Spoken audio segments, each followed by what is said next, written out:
Episode 71 Samaira insult Tanya. Akash Rehan का हाथ थाम उससे अपने साथ पूजा वाले स्थान पर ले जाते हैं। उन्हें ऐसे साथ देख बाकी सबके तो होश ही उड़ जाते हैं। तविश को तो अपने आंखों पर विश्वास नहीं हो रहा था कि रेहान को खुद आकाश जी अपने साथ पूजा में लेकर आ रहे थे। 2 पल की हैरानी तो खुद को विश्वास दिलाने में बिता दी, फिर जब यकीन हुआ तो सबके चेहरे पर खुशी की लहर दौड़ गई। अभय रुद्र के कंधे पर हाथ रख उससे इस बात के होने का यकीन दिलाते हुए अपनी खुशी जाहिर करता है। रुद्र के भावहीन चेहरे भी आज एक सुकून दिखाई दे रहा था।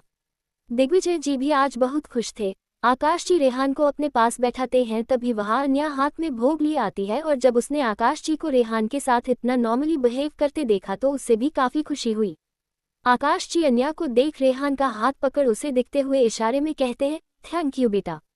अन्या उनका इशारा समझ मुस्कुराते हुए अपनी पलकें झपका देती है। उनको ऐसे करते सबने देखा था। रेहान ने जब अन्या को देखा तो वो समझ गया कि ये जादू की छड़ी भी उसकी भाभी ने ही घुमाई है, जिससे उसकी जिंदगी रोशन से भर गई है।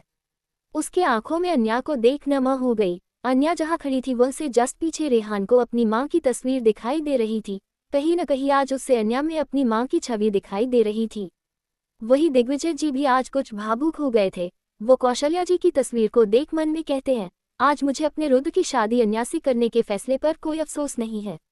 मैंने बिल्कुल तुम्हारा रूप ढूंढा है तुम्हारे रुद्र के लिए, जिससे रिश्ते तोड़ने से ज्यादा जोड़ने पर विश्वास है। मुझे विश्वास था कहीं न कहीं कि वो काम इतने सालों में हम नहीं कर पाए, वो एक दिन अन्या जरूर कर दिखाएगी। अन्या रेहान और आकाश जी को साथ देख आज काफी खुश थी। उसे वो पल याद आते हैं जब उसने आकाश को समझाया था, उनकी गलती का एहसास करवाया। फ्लैशबैक। अन्या रात को जब आकाश जी के कमरे में कुछ गिरने की आवाज सुन जाती है तो वो अंदर का नजारा देख एक पल कंफ्यूज होते हुए कहती है, डैडी आप क्या कर रहे हैं इतनी रात को। आकाश जी का कमरा कुछ बिखरा हुआ था, चारों तरफ सामान फैला हुआ था। देखने से सब कौशल्या जी का ही लग रहा था, उनकी साड़ी, जेवर, उनसे जुड़ी हर छोटी चीज। आकाश जी अन्या की आवाज सुन उसके तरफ मुस्कुराते हुए कहते हैं, अरे बेटा तुम सोई नहीं अब तक। अन्या अंदर आते हुए अपने पैरों के पास आए सामान को ठीक से उठते हुए साइड कर कहती है, सोने की जा रही डैड, लेकिन आपने ये कमरे का क्या हाल बना रखा है। ये माँ चीजों को ऐसे बिखेर रखा है। आकाश जी अन्या की बात सुन एक नजर अपने आसपास देख अपने सिर को हल्का खुजलाते हुए चिंता में कहते हैं, ओह शीट बेटा, मैंने तो जल्दी जल्दी में ध्यान ही नहीं दिया कि मैंने सारे सामान को कुछ ज्यादा ही बिखर दिया। तुम चिंता मत करो, मैं अभी समेट लूंगा। इतना बोल आकाश जी चीजें साइड कर उन्हें ठीक से जमने में लग गए। अन्या भी उनकी मदद करते हुए कहती है, वैसे डैड अपने इतनी रात को माँ की चीजें ऐसे क्यों बिखेरी थी। उसकी बात सुन आकाश जी हंसते हुए कपड़े अलमारी में जमाते हुए कहते हैं, अरे बेटा बिखेरा नहीं था, मैं तो सफाई करने के लिए सब चीज निकाला था।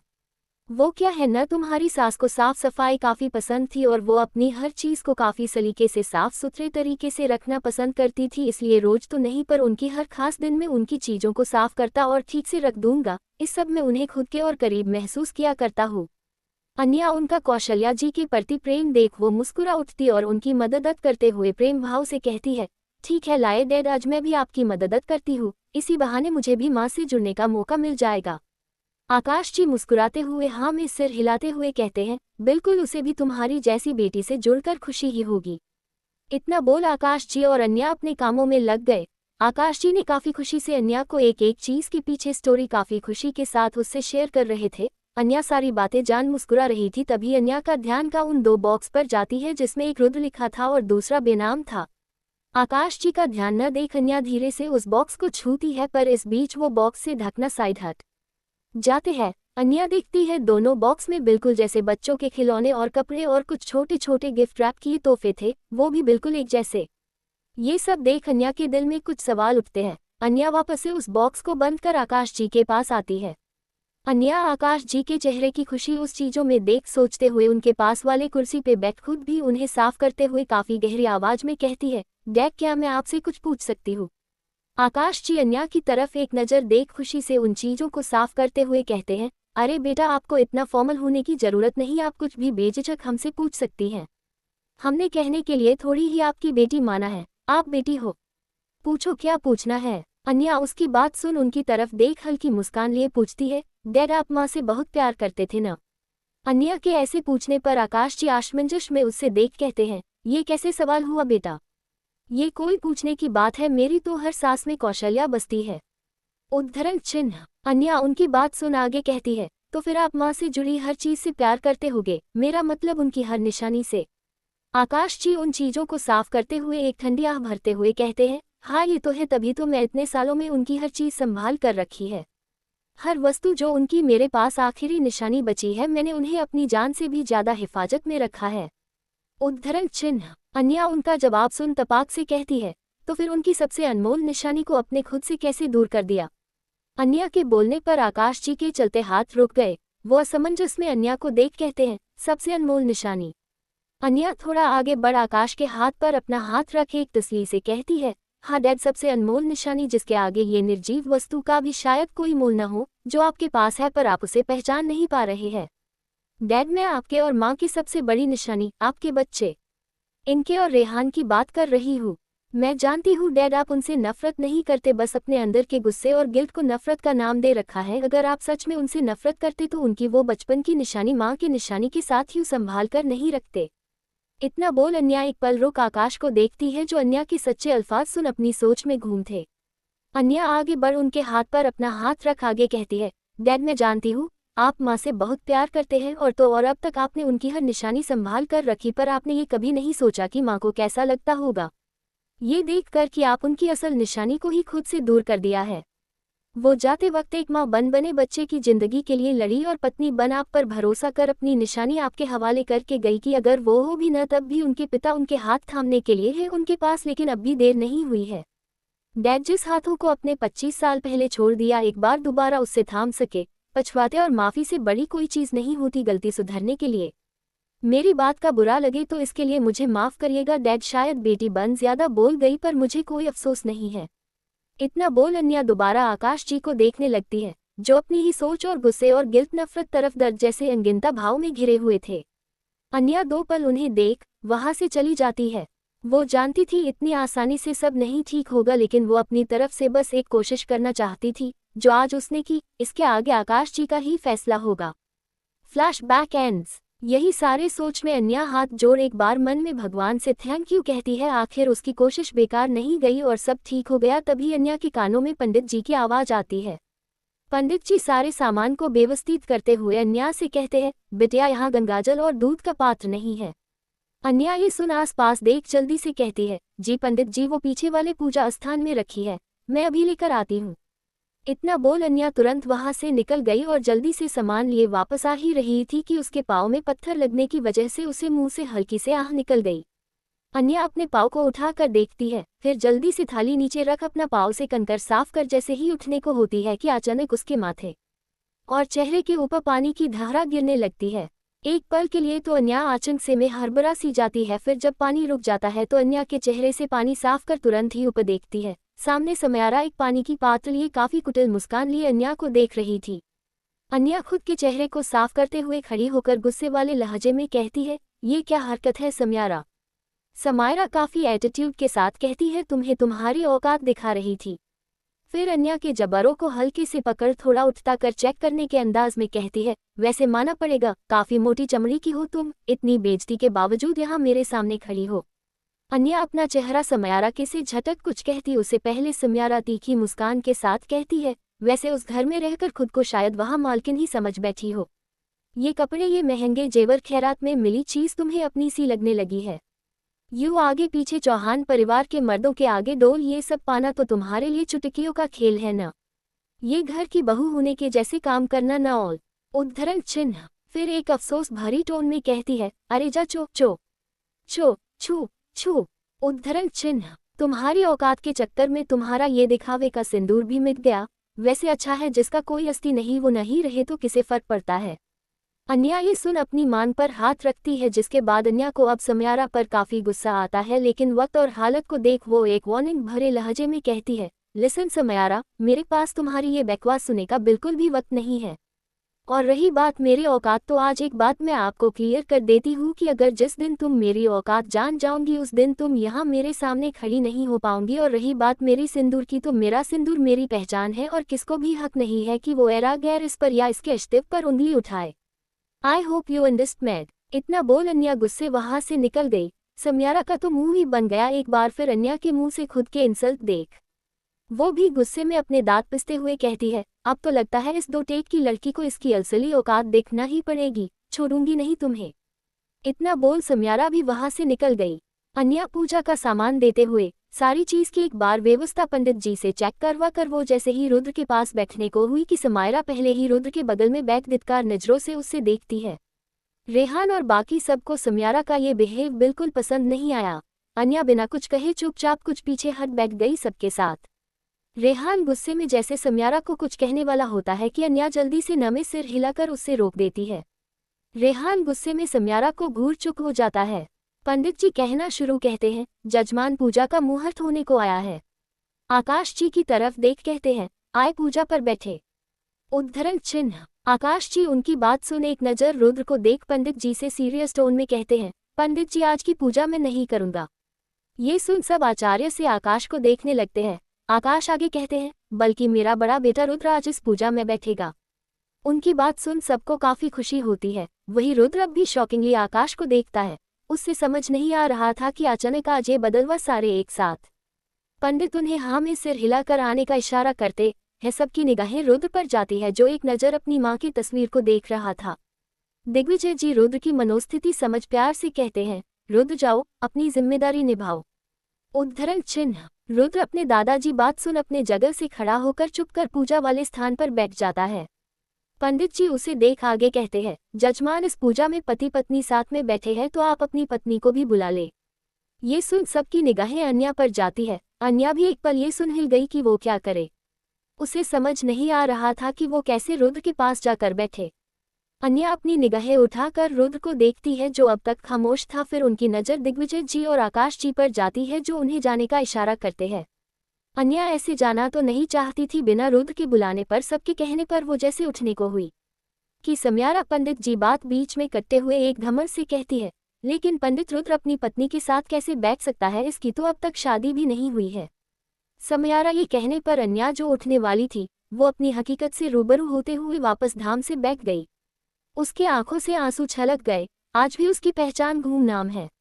वो अपनी डब्बी आंखों से रुद्र को देखती है जो अब तक खामोश था। सबकी निगाहें अब बस रुद्र के जवाब का इंतजार कर रही थी। एपिसोड 72 रुद्र रिवील अन्या आइडेंटिटी दिल। अन्या अपनी डब्बी आंखों से रुद्र को देखती है जो अब तक खामोश था। सारे परिवार की निगाहें अब बस रुद्र के ऐलान करने का इंतजार कर रहा था। पंडित जी को भी सम्यारा की बात सुन हैरानी हुई क्योंकि जितने लगन से अन्या को सारी वायसाथा करते उन्होंने देखा था तो इससे साफ लगा था कि वो इस घर की बहू थी। उनकी भी निगाहें कभी रुद्र तो कभी अन्या को देख रही थी। अन्या से ये सब बर्दाश्त नहीं हो रहा था। उसे रुद्र की खामोशी चुभने से लगी थी। वो झूठी मुस्कान बिखने की कोशिश करते हुए धीरे से कहती है, दादाजी मैं अभी आती हूँ। इतना बोल वो जैसे ही जाने को उठकर मुड़ती है कि उसके कानों में एक कारक आवाज पड़ती है, मेरी शादी हो चुकी है। ये सुन अन्या के कदम जैसे जम से गए और बाकी सबके चेहरे पर रोशनी की किरण खिल गई। पर सम्यारा का ये सुनकर चेहरे का रंग ही उड़ गया। उसे समझ नहीं आ रहा था जो उसने सुना वो सच है या उसके कान बज रहे थे। वो कुछ कहने को होती है कि उसके कानों में दोबारा रुद्र की आवाज पड़ती है, और आज मैं सबको अपनी वाइफ की पहचान से रूबरू करना चाहत हूँ। अन्या उसके ये बोलने पर पीछे पलट रुद्र को देखती है जो उसे ही प्यार भरी नजरों से देख रहा था। रुद्र बिना अन्या से अपनी नजरें हटाए अपनी जगह से खड़ा होता और चलकर ठीक उसके सामने आते हुए उसकी तरफ काफी सामान से अपना हाथ बढ़ता है। अन्या को तो जैसे ये एक सपने जैसा लग रहा था। वो अपनी आंसू से डब्बी एक टक रुद्र के हाथ को देख रही थी जिसे आज रुद्र ने हक के नाम से बढ़ाया था, और साथ ही रुद्र उससे अपने साथ चलने का इशारा करता है। ये देख अन्या भी धीरे से अपना हाथ उसके हाथों में दे देती है जिसे रुद्र काश कर थम उससे अपने साथ पूजा पर ले आता है। और आए हुए मेहमानों के हैरान चेहरे देख रुद्र काफी रौबदार आवाज में ऐलान करते हुए कहता है, सुमीत मिसेस अन्या रुद्र राय चौहान। ये ऐलान करना काफी सारे लोगों के लिए शौकन था। सबके के बीच कानाफूसी होने लगी थी क्योंकि किसी ने रुद्र की शादी होना वो भी चुपचाप कभी एक्सपेक्ट नहीं किया था, इसलिए सबको विश्वास नहीं हो रहा था। खासकर सम्यारा, उससे तो समझ ही नहीं आ रहा था कि इस वक्त कैसे फील कर रही है। अन्या से नफरत या रुद्र पर गुस्सा या फिर अपनी हार का पछतावा। वो तो बस इस बात पर यकीन करने में लगी हुई थी जो वो देख रही है सुन रही है क्या वो सच है। रुद्र फिर अपनी प्यार भरी निगाहें अन्या पर डाल कहता है, पंडित जी अब पूजा शुरू करे। ये बोल वो अन्या को अपने साथ बैठने का इशारा करता है। अन्या भी रुद्र को देख अपना सिर हिलाते हुए बैठ जाती है। पंडित जी पूजा शुरू करते हैं। चौहान परिवार का तो आज खुशी का कोई ठिकाना ही नहीं था। आज जैसे उनके सारे अधूरे रिश्ते पूरे होने को आए थे। दिग्विजय जी की तो खुशी से आंखें ही भर आए। आकाश जी रेहान के कंधे पर हाथ खुशी से आगे अपने बेटे और बहू को देख खुश हो रहे थे। रेहान, तविश, अभय, शौर्य सब के चेहरे खिले हुए थे। तभी पंडित जी की नज़र अन्या पर जाती है, जिससे वो देख कुछ फिक्र से कहते हैं, अरे बिटिया, आपने अपनी मांग पूरी नहीं भरी। ये सुन अन्या अपनी मांग पर हाथ रख सोचती है तो उससे याद आता है कि किस तरह सम्यारा ने उसके माथे पर पानी उड़ेल कर कैसे उसका सिंदूर मिटाने की कोशिश की। अन्या मायूस हो ये सोच ही रही होती है कि पंडित जी थाल में पड़ी कुमकुम की थाली रुद्र की तरफ बढ़ते हुए प्रेम भाव से कहते हैं, कोई बात नहीं, लीजिए बेटा, आप अपनी पत्नी की मांग दोबारा इस कुमकुम से भर दे। ऐसे सुहागन की मांग पूजा में खाली अच्छी मानी नहीं जाती। उद्धरण चिन्ह। जिससे सुन रुद्र एक नज़र अन्या को देख पंडित जी की बात पर हल्का से सहमति में सिर हिलाकर वो कुमकुम अपने चुटकी में भर अन्या के मान के तरफ बढ़ जाता है। अन्या को इस वक्त अपनी शादी के पल याद आने लगे, जिस वक्त वो इस मजबूरी के रिश्ते में कभी नहीं बांधना चाहती थी, और वही अन्या अपने मन में एक सुकून लिए उस सिंदूर का अपने अस्तित्व में स्वागत करना चाहती थी। वक्त कैसे बदल जाता है और कितने बदलवा उस वक्त में आते हैं, ये दोनों को अपने उस पल में महसूस हो रहा था। रुद्र भी इस बार गुस्से से नहीं बल्कि प्यार और सम्मान के साथ अन्या की मांग में अपने नाम का सिंदूर सजा उससे हमेशा के लिए अपने पूरे दिल से अपना बना लेता है। आज सही मायनों में उनका ये रिश्ता आज पूरा हुआ था। आज इस रिश्ते के मायने भी थे, सम्मान भी था, नाम भी था और प्यार भी था दोनों के दरमियान। लेकिन अब बस इंतजार था, तो बस इनकी मोहब्बत के इकरार का। एक बार फिर सिंदूर अन्या के मांग में भरते वक्त कुछ सिंदूर उसके नाक पर गिर जाता है, जिससे देख रुद्र प्यार से अपने उंगलियों से उसके नाक को साफ कर अन्या को देखने लगता है। अन्या भी अपनी आंखें खोल बस आज रुद्र के आंखों में जैसे डूब जाना चाहती थी, जैसे मन ही मन दुआ मांगती है कि हर जन्म सिर्फ रुद्र का ही साथ मिले। फिर पंडित जी अपनी पूजा शुरू करते हैं। अन्या अपने सिर पर पल्लू लिए अपना हाथ जोड़ पूरे मन से अपनी आंख बंद कर कौशल्या जी की आत्मा की शांति को प्रार्थना करने लगती है। सारे लोग भी पूजा में लीन हो जाते हैं।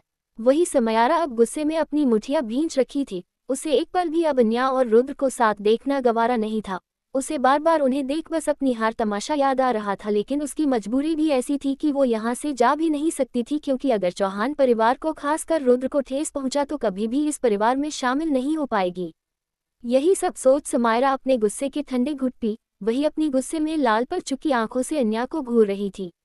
पूजा कुछ देर में विधिवत रूप से पूरी हुई, जिसके बाद पंडित जी अन्या से कहते हैं, बिटिया, आप ये भोग अपनी सास के आगे रख, उनसे आप दोनों आशीर्वाद ले ले।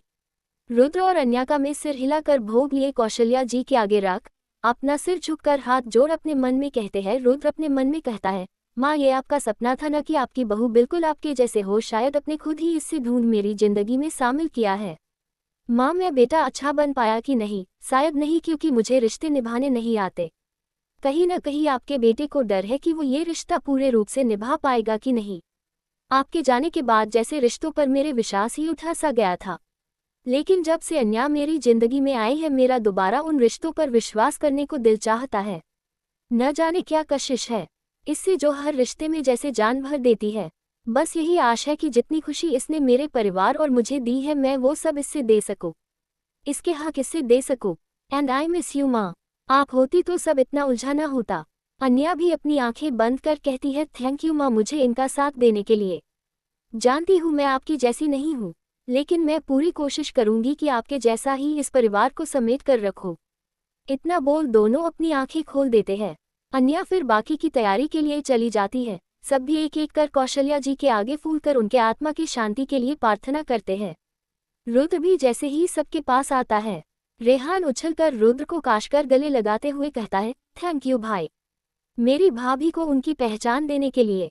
आज मुझे अपने जन्मदिन का आपने सबसे अनमोल तोहफा दिया है, उसके आगे हर चीज़ फीकी है। Thank you so much. Rudra तो एक पल रेहान के ऐसे गले लगने से उचक सा जाता है, पर जब उनसे उसकी बात सुनी तो उसका भी मन कुछ भर आया। वो प्यार से उसके सिर पर हाथ रख उसके बाल बिगड़ते हुए अपने कारक आवाज में कहता है, तो ठीक है कार, मैं तविश को दे देता हूँ। ये सुन रेहान जल्दी से रुद्र से अलग होकर उससे मासूमियत से देख कहता है, नहीं भाई, आप मेरे साथ ऐसा नहीं कर सकते। रुद्र उससे देखते हुए शांत लहजे में कहता है, अरे तुम्ही ने कहा तो अब ये कार की। इतना बोल रुद्र रेहान को एटीट्यूड में देख वहां से चला जाता है और सबकी हंसी छूट जाती है बेचारे रेहान की शकल देखकर। तविश अपने बालों में हाथ फेर स्टाइल से अपना हाथ आगे रेहान से कहता है, चल भाई जल्दी दे चाबी। ये सुन रेहान मुंह बनाकर तविश को घूर कर कहता है, कभी नहीं। इतना बोल रेहान भी जल्दी से रुद्र के पीछे भाग जाता है और सब उसकी हरकत देख मुस्कुरा देते हैं। वहीं दूसरी तरफ समयारा मंदिर से गुस्से में तमतमते हुए निकल अपनी कार के पास आती है। वैसे इस वक्त वहां कोई नहीं होता है। समयारा गुस्से पागल कुत्ते के जैसे भौंकाले हुए अपने हील्स से कार के टायर पर मरती है, लेकिन बेचारी की फूटी किस्मत हील्स तैयार में लग टूट जाती है, जिससे वो संभल नहीं पाती और सीधा मुंह के बल जमीन पर गिरती है, जहां कुछ कीचड़ उसके चेहरे और कपड़ों पर लग जाते हैं। ये देख समयारा को और भी गुस्सा आता है। वो जैसे उठने की कोशिश करती है कि उससे अपने सामने कोई खड़ा नजर आता है। वो अपनी नजरें ऊपर उठाकर देखती है तो सामने और कोई नहीं, अन्या खड़ी उससे देख मुस्कुरा रही थी। वो अपना हाथ आगे समयारा के मदद के लिए बढ़ते हुए कहती है, चो चो छू छू। क्या बात है समयारा जी, आप तो मेरी औकात जान इतना नीचे गिर जाएगी मुझे पता नहीं था। समयारा को अन्या की बात सुन गुस्से में तिलमिली जल्दी से उठती है, लेकिन उसकी सैंडल टूटी होनी वजह से दोबारा गिरने को होती है कि अन्या उससे संभाल कर कहती है, संभाल कर समयारा जी, आपके तो मेरी पहचान जान पाओ जमीन पर नहीं टिक रही है। आप इतनी खुश होगी मुझे पता ही नहीं था। समयारा अन्या का हाथ झटक गुस्से में उससे उंगली दिखा जैसे ही कुछ कहने वाली होती है। यू अन्या मुस्कुराते हुए उसकी बात काट उसके हाथ में 4-5 मिठाई के डिब्बे देते हुए कहती है, वैसे मेरे पास आपकी ये यूआई जैसी बकवास सुनने का वक्त नहीं है। ये लीजिए मिठाई, अपना करवा मुंह मीठा कर लीजिएगा। वो क्या है, न अपने इतना करवा करवा बोला है कि मुझे लगा कि आपको इसकी जरूरत पड़ेगी और कम पड़े तो बता दीजिएगा, मैं और भेजवा दूंगी। चली हूँ, मेरे पति और मेरा परिवार मेरी रह देख रहे होंगे। फिर जैसे जाने को हुई कि अन्या को कुछ याद आता है, वो पलटकर समयारा का गुस्से वाला चेहरा देख एक प्यारी मुस्कान लिए अपना सिर हल्का झुका अपनी भरी हुई मांग समयारा को अपनी उंगलियों से बाल सही करने के बहाने दिखते हुए कहती है, वैसे समयारा जी, आपने जिसके अस्तित्व पर सवाल किया और जिससे मिटने की चाह रखी, देखिए दोनों मेरे मांग में सच कितने अच्छे लग रहे हैं।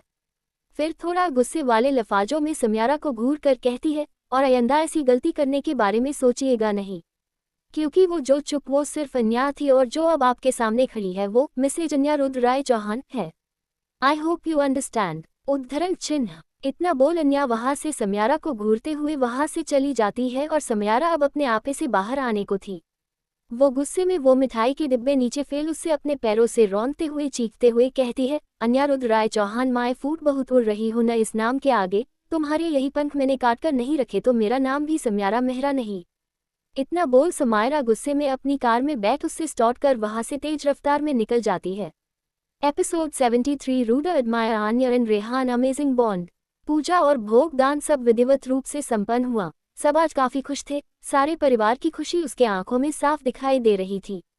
सारा परिवार सब खत्म घर वापस आ गए और खाना खाकर सब अपने अपने कमरे में चले गए आराम करने को। अन्या भी अपने बाकी काम निपटाने में लगी थी।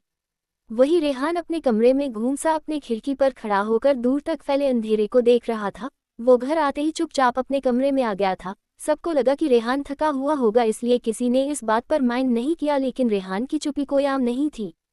कुछ था जो उसके मन में चल उससे अंदर से परेशान कर रहा था। वो आज खुश तो बहुत था, लेकिन एक सवाल का दर्द अब भी उसे अपने अंदर खासा रहा था। वो इसी तरह अपने ही ख्यालों में घूम होता है कि तभी उससे अपने कंधे पर एक हाथ महसूस होता है, जिससे रेहान अपने आंखों में नमी को पोंछ तुरंत नॉर्मल बन पीछे पलटा तो सामने रुद्र खड़ा था। उसकी नजरों से रेहान के नमी छुप नहीं पाती। वो फिक्र से रेहान के गालों पर हाथ रख कुछ नरमी से कहता है, रेहान क्या हुआ, तुम रो रहे हो? उद्धरण चिन्ह। रेहान रुद्र की बात सुन जल्दी से उसे नजरें चुराते हुए एक मुस्कान बिखेरने की कोशिश करते हुए कहता है, अरे नहीं भाई, ऐसा कुछ नहीं है। आप बेकार में टेंशन ले रहे हैं, मैं बच्चा थोड़ी हूँ जो रोएगा। रुद्र अपने दोनों हाथों से रेहान के गालों को थाम उसकी नजरें अपनी तरफ कर बेचैनी में फिक्र लिए एक गहरी आवाज में कहता है, रेहान। रुद्र के मुंह से अपने नाम पुकारने पर रेहान की नजरें खुद ब खुद रुद्र की नजरों से मिल जाती है, जिसे देख रुद्र आगे कहता है, क्या बात है, अब बताओ मुझे। आज तो तुम्हें इतनी बड़ी खुशी मिली, फिर भी आंखों में ऐसे नमी क्यों? तुम तो हर वक्त यही चाहते थे, तो फिर क्या बात हो गई? रेहान रुद्र के ऐसे कहने पर जैसे खुद के अंदर के जज्बात जिससे उसने काबू किए थे उससे रोकने की कोशिश करते हुए कहता है, नहीं भाई, ऐसा कुछ भी नहीं, आप मेरी बात पर विश। वो इतना ही कहता है कि अब रुद्र कुछ करक आवाज में कहता है, रेहान, मैंने तुम्हें बचपन से देखा है। तुम्हारी हर चाहत, हर खुशी, हर परेशानी, हर दुख तुमसे पहले मुझे खबर होता है, इसलिए झूठ बोलने का कोई फायदा नहीं। रुद्र के ऐसे कहने पर रेहान भावुक हुए उसके सीने से लग जाता है। रुद्र भी खामोशी से उसके सिर को सहलाकर उसके मन का शांत होने का इंतजार करता है। कुछ पल में रेहान रुद्र से अलग हुए उसका हाथ थाम कहता है, जानता हूँ भाई आपकी मेरा ये सोचने बिल्कुल पसंद नहीं आएगा और अब तो डैड ने भी मुझे माफ़ कर सारी वजह ही मिटा दी, लेकिन भाई ये दर्द ये तकलीफ मेरे दिल से जा ही नहीं रहा कि अगर मैं नहीं होता तो माँ जिंदा होती, शायद आपके पास माँ होती और डैड के पास उनकी पत्नी, लेकिन देखो ना भाई, एक सिर्फ मेरे वजह से आपसे डैड से दादाजी ने सबसे वो रिश्ता छूट गया जिसके बिना हम सब अधूरे से हो गए थे। और अगर मैं रेहान इतना ही कहता है कि रुद्र उसकी बात काट उसे गाल पर हाथ रख समझते हुए हक की दाद भरे लहजे में कहता है, शुश रेहान अब इन सारी बातों का कोई मतलब नहीं है, ऐसा बिल्कुल मत सोचना। आज के बाद की माँ के छोड़ जाने की वजह तुम थे और दादाजी हमेशा कहते हैं न कि जाने वाले को कौन रोक सकता है, जिसे जाना होता है वो किसी न किसी वजह से हमें छोड़ चला जाता है। फिर रुद्र उसके बाल बिगड़ते हुए कहता है, और आज बाद मैंने ऐसे रोंदे रेहान को देखा तो सच में तुम्हें ऑफिस लेकर चला जाऊंगा। फिर उसके माथे पर चपत लगाते हुए कहता है, वहाँ कुछ काम करोगे तो ये फालतू बातें तुम्हें भूसे जैसे दिमाग में नहीं आएगी। उद्धरण चिन्ह। रुद्र की बात सुन रेहान का तो मुंह ही बन गया। वो चिढ़ते हुए कहता है, क्या भाई आप भी बचपन में हॉस्टल भेजने की धमकी और बड़े होकर ऑफिस की धमकी, आप सच में एक नंबर की स्टबन भाई हो। रुद्र उसके मुंह से स्टबन सुन कहता है, स्टबन तो ठीक है, कल ऑफिस में मिलते हैं, वहां पता चलेगा बॉस स्टबन है या भाई। रेहान का ये सुन डर से चेहरे का रंग ही उड़ गया। वो कुछ कहता उससे पहले रेहान के कमरे का दरवाजा खुलने की आवाज आते हुए अन्या की आवाज आती है, रेहान। अपनी भाभी की आवाज सुन रेहान मुस्कुराते हुए अन्या को देख रुद्र को पूरी तरह इग्नोर कर अपनी भाभी के पास जाते हुए कहता है, अरे भाभी आप, इस वक्त कुछ काम था।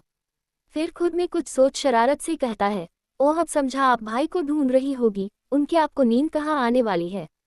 रुद्र को देख अपनी एक आंख शरारत से विंक करते हुए कहता है, क्यों भाई। रेहान के ऐसे कहने पर अन्या की नजरें खुद ब खुद रुद्र पर चली जाती है, जो रेहान को बुरी तरह घूर रहा था। रेहान जल्दी से डर से अपनी बतीसी दिखते हुए अन्या के पास जैसे सेफ्टी के लिए छुप सा जाता है। अन्या उन दोनों की ये हरकत देख मुस्कुरा उठी। वो रेहान का हाथ पकड़ उसे अपने साथ बेड पर बैठते हुए कहती है, नहीं रेहान ऐसा कुछ नहीं है, मैं यहाँ तुम्हारे लिए आई हुई। रेहान अन्या के बोलने पर कंफ्यूज सा उससे देखता है तो अन्या मुस्कुरा कर खाने की प्लेट आगे कर उसमें से कवर हटा उसके ओर बढ़ते हुए कहती है, तुमने खाना नहीं खाया था तो मैं तुम्हारे लिए खाना ले आई हूँ, चलो शुरू करो। अन्या के ये बोलने पर रेहान न में सिर हिलाते हुए कहता है, नहीं भाभी आज मन नहीं है खाने का, भूख भी नहीं है, आप रहने दो ना। इतना बोल रेहान अपने सामने से जैसे ही प्लेट हटता कि अन्या प्लेट अपने हाथ में ले हक से उससे डांटते हुए कहती है, अरे ऐसे कैसे मन नहीं है, रात को भूखे पेट नहीं सोते रेहान, थोड़ा सा सही पर खोलो। इतना बोल अन्या अपने हाथों से निवाला लिए उसके मुंह की तरफ बढ़ती है। रेहान न में सिर हिलने का होता है कि अन्या कुछ सोच हाथ कुछ हवा में उठते हुए बच्चों जैसे उससे बहलने की कोशिश करते हुए हवा में एरोप्लेन की तरह उड़ते हुए उसके मुंह की तरफ लैंडिंग करते हुए कहती है, ओए आ करो करो आ, देखो प्लेन लैंड हो रहा है। अन्या की ये हरकत देख रेहान की हंसी छूट जाती है जिससे वजह से उसका मुंह खुल जाता है और अन्या उसके मुंह में निवाला डाल कहती है, गुड बॉय। रेहान निवाला खा मुस्कुराते हुए कहता है, क्या भाभी मैं बच्चा थोड़ी ना हूँ जो आप मुझे ऐसे खिला रही है। अन्या उससे दूसरा निवाला खिलाते हुए कहती है, अरे बच्चे नहीं तो भी उससे कम भी नहीं हो। अन्या और रेहान मुस्कुरा देते हैं। वही कमरे में अब भी खामोश खड़ा रुद्र ये सब देख आज मन ही मन मुस्कुरा रहा था और साथ ही काफी प्यार से अन्या को देख रहा था। आज उसके मन में कोई जलन नहीं, बस प्यार था, सिर्फ अन्या के लिए। उसकी वो प्यारी मुस्कान जो रुद्र के दिल की धड़कन बढ़ने के लिए काफी थी। वो एकटक बिना पलके झपकाए अन्या को देख रहा था। उसके मन में बस यही था कि वो कैसे कर लेती है इतना कुछ उसके लिए, उसके फैमिली के लिए, वो भी बिना किसी स्वार्थ के। क्या सच में किसी भी ऐसी ममता हो सकती है, क्योंकि आज तक जितनी भी लड़की उसने देखी है वो तो हर पल उसके पैसों और पावर के लिए उसके पास भटकती थी। निस्वार्थ मोहब्बत तो किसी के लफ्जों में क्या आंखों तो मैं नहीं दिखता था। अगर अन्या उसकी जिंदगी में नहीं आए होती तो क्या उनकी जिंदगी ऐसी फिर से रंगीन हो पाती, क्या वो लोग इस तरह छोटी छोटी खुश के पल जी पाते। क्या होता अगर उसने अन्या को पाने से पहले ही खो दिया होता। इस सारे ख्याल रुद्र के अंदर हाल चाल पैदा कर रहा था। वो कुछ सोचते हुए कमरे से निकल जाता है। अन्या भी कुछ पल में रेहान को खिलाकर बाकी काम जल्दी से निपटा कर अपने कमरे की तरफ बढ़ जाती है। वो सच आज काफी थक गई थी। इतनी भागदौड़ के बाद सब अकेले हैंडल करना आसान नहीं था। उसके कमर में आज दर्द सा उठ रहा था। वो कमरे के सामने आते ही जैसे ही दरवाजा खोल अंदर आती है कि कोई झटके से उसकी कमर को थाम अपने तरफ खींचा है और झट से अपने सीने से लग लेता है। अन्या तो एक पल को घबरा सी जाती है ऐसे अचानक की हरकत से, लेकिन जब उससे कुछ जनी पे हाजनी खुशबू के एहसास होते हैं तो वो कुछ रेक्स होती है। रुद्र काशकर अन्या को अपनी बाहों में जकड़ उससे बस अपने करीब रखना चाहता था। उससे काफी अच्छा लग रहा था अन्या के करीब, और वही हाल अन्या का भी था। इतनी थकान वाले दिन के बाद अगर सुकून की बाहें मिल जाए तो जिंदगी की सारी चाह ही जैसे मिट सी जाती है। मोहब्बत में ऐसा जादू सा जो होता है।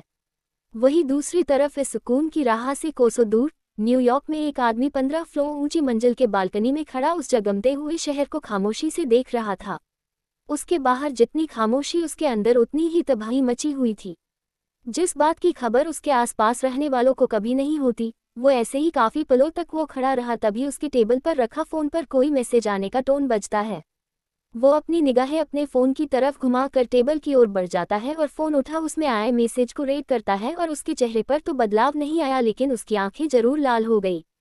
वो कुछ पल बस उस मैसेज को घूर अपने सामने रखे पानी के जग में अपना फोन डाल वापस शहर को देखते हुए नफरत वाले लहजे में कहता है, रुद्र राय चौहान। एपिसोड 74। ये बीवी वाली सिखाइट। रुद्र और अन्या बेड पर अपनी अपनी साइड पर लेटे हुए सो रहे थे, पर अन्या के बार बार करवट बदलने के कारण रुद्र की नींद चक सी गई। वो मुड़कर अपने बगल में देखता है तो अन्या कुछ परेशान सी बार बार करवट बदल सोने की कोशिश कर रही थी, लेकिन सो नहीं पा रही थी। रुद्र देखता है कि अन्या के हाथ बार बार उसके बैक और कमर पर जा रहे थे, जिससे देख उसे ये समझ आया कि अन्या को बैक में तकलीफ होने के कारण वो सो नहीं पा रही थी। रुद्र कुछ सोच अपने बगल वाले ड्रॉअर खोलता है और कुछ लेकर अन्या की तरफ मुड़ अपना हाथ झटके से आगे बढ़ा। उससे लेटे लेटे ही उसकी बाजू पकड़ अपने करीब कर उससे उसका सिर अपने सीने से लगा लेता है। अन्या को अपने दर्द के कारण कष्ट में थी। वो रुद्र के यूं करीब होने से एक पल मानो सब भूल अवाक सी रह जाती है। उसका दिल तो जोर से धड़कने लगता है। वो जैसे ही हड़बड़ा कर हिलने की कोशिश करती है कि रुद्र अपना दूसरा हाथ बढ़ा उसे वापस से अपने करीब कर धीमी आवाज में कहता है, हिलो मत। अन्या तो उसकी आवाज सुन जम सी जाती है। उससे समझ नहीं आता कि वो क्या करे। उसका दिल मानो उसके सीने से बाहर आने को मचल रहा था। रुद्र धीरे से अपना हाथ अन्या के कमर के पास ले जाता है। आज अन्या ने 2 पीस नाइट सूट पहना हुआ था, इसलिए रुद्र हल्के से उसके टॉप को उठता है और धीरे से अपनी उंगलियां को उसके मखमल जैसे नाजुक कमर को काफी हल्के से छूता ही है। अन्या को तो मानो एक झटका सा लगता है। उसके पूरे बदन में अपनी एक बिजली सी दौड़ गई। वो हड़बड़ाते हुए अपना हाथ पीछे कर रुद्र के हाथ को रोक अपना सिर हल्का सा उठाकर रुद्र से झिझक भरी आवाज में कहती है, ये आप क्या कर रहे हैं। रुद्र ये सुन एक नजर अन्या को देख उसका सिर वापस अपने सीने से लगाकर गहरी आवाज में कहता है, तुम्हें रिलैक्स फील कराने की कोशिश। अन्या ये सुन कंफ्यूज में रुद्र को रोकने की कोशिश करते हुए कुछ कहती कि उससे पहले ही रुद्र उसे शांत करते हुए करक आवाज में कहता है, शुशिक और लफज नहीं, सो जाओ। ये सुन अन्या के हाथ की पकड़ रुद्र के हाथ से ढीली होती है। वो खुद को रिलैक्स कर अपनी आंखें चुपचाप बंद कर लेती है। रुद्र फिर हल्का मुस्कुरा कर धीरे से अन्या के कमर को छूते हुए अपना हाथ हल्का से उसके पीठ की तरफ बढ़ता है और फिर पीठ से उसकी कमर तक काफी आराम से उसके सहलता है। पहले तो अन्या रुद्र के हर जुबान पर सिहर रही थी। उसके ठंडे हाथों का स्पर्श अन्या के रोम रोम में जैसे एक हलचल सी मचा रही थी। उसने अपनी आंखें काशकर मिचने के साथ रुद्र की टी शर्ट को काशकर अपने हाथों में जकड़ रखा था, लेकिन कुछ ही पालों में जब उससे एहसास हुआ कि रुद्र को उसकी तकलीफ का एहसास था और इसी वजह से वो उसकी मदद कर रहा है, तो अन्या को काफी अच्छा लगा। उसे अब काफी आराम सा मिल रहा था। इतनी देर की बेचैनी और तकलीफ जैसे पल में गायब सी हो गई। वो कुछ ही पलों में खुद को रिलैक्स फील कर जल्दी ही नींद की आगोश में चली गई। रुद्र को प्यार से अन्या के कमर और पीठ को सहलाता रहा था। जब उसके कानों में अन्या की गहरी सांसों की आवाज पड़ती है तो अपना सिर नीचे कर अन्या को देखता है। अन्या बिल्कुल छोटे बच्चों जैसे रुद्र के सीने पर सिर रख काफी आराम से सो रही थी। ये रुद्र के चेहरे पर एक सुकून भरी मुस्कान चाह गई। वो अपना दूसरा हाथ आगे कर प्यार से अन्या के गालों को सहलते हुए मन में कहता है, इडियट है ये भी, सारी दुनिया की तकलीफ की खबर रहती लेकिन खुद की जैसे मानो कोई परवाह ही नहीं, पर अब ऐसा नहीं चलेगा।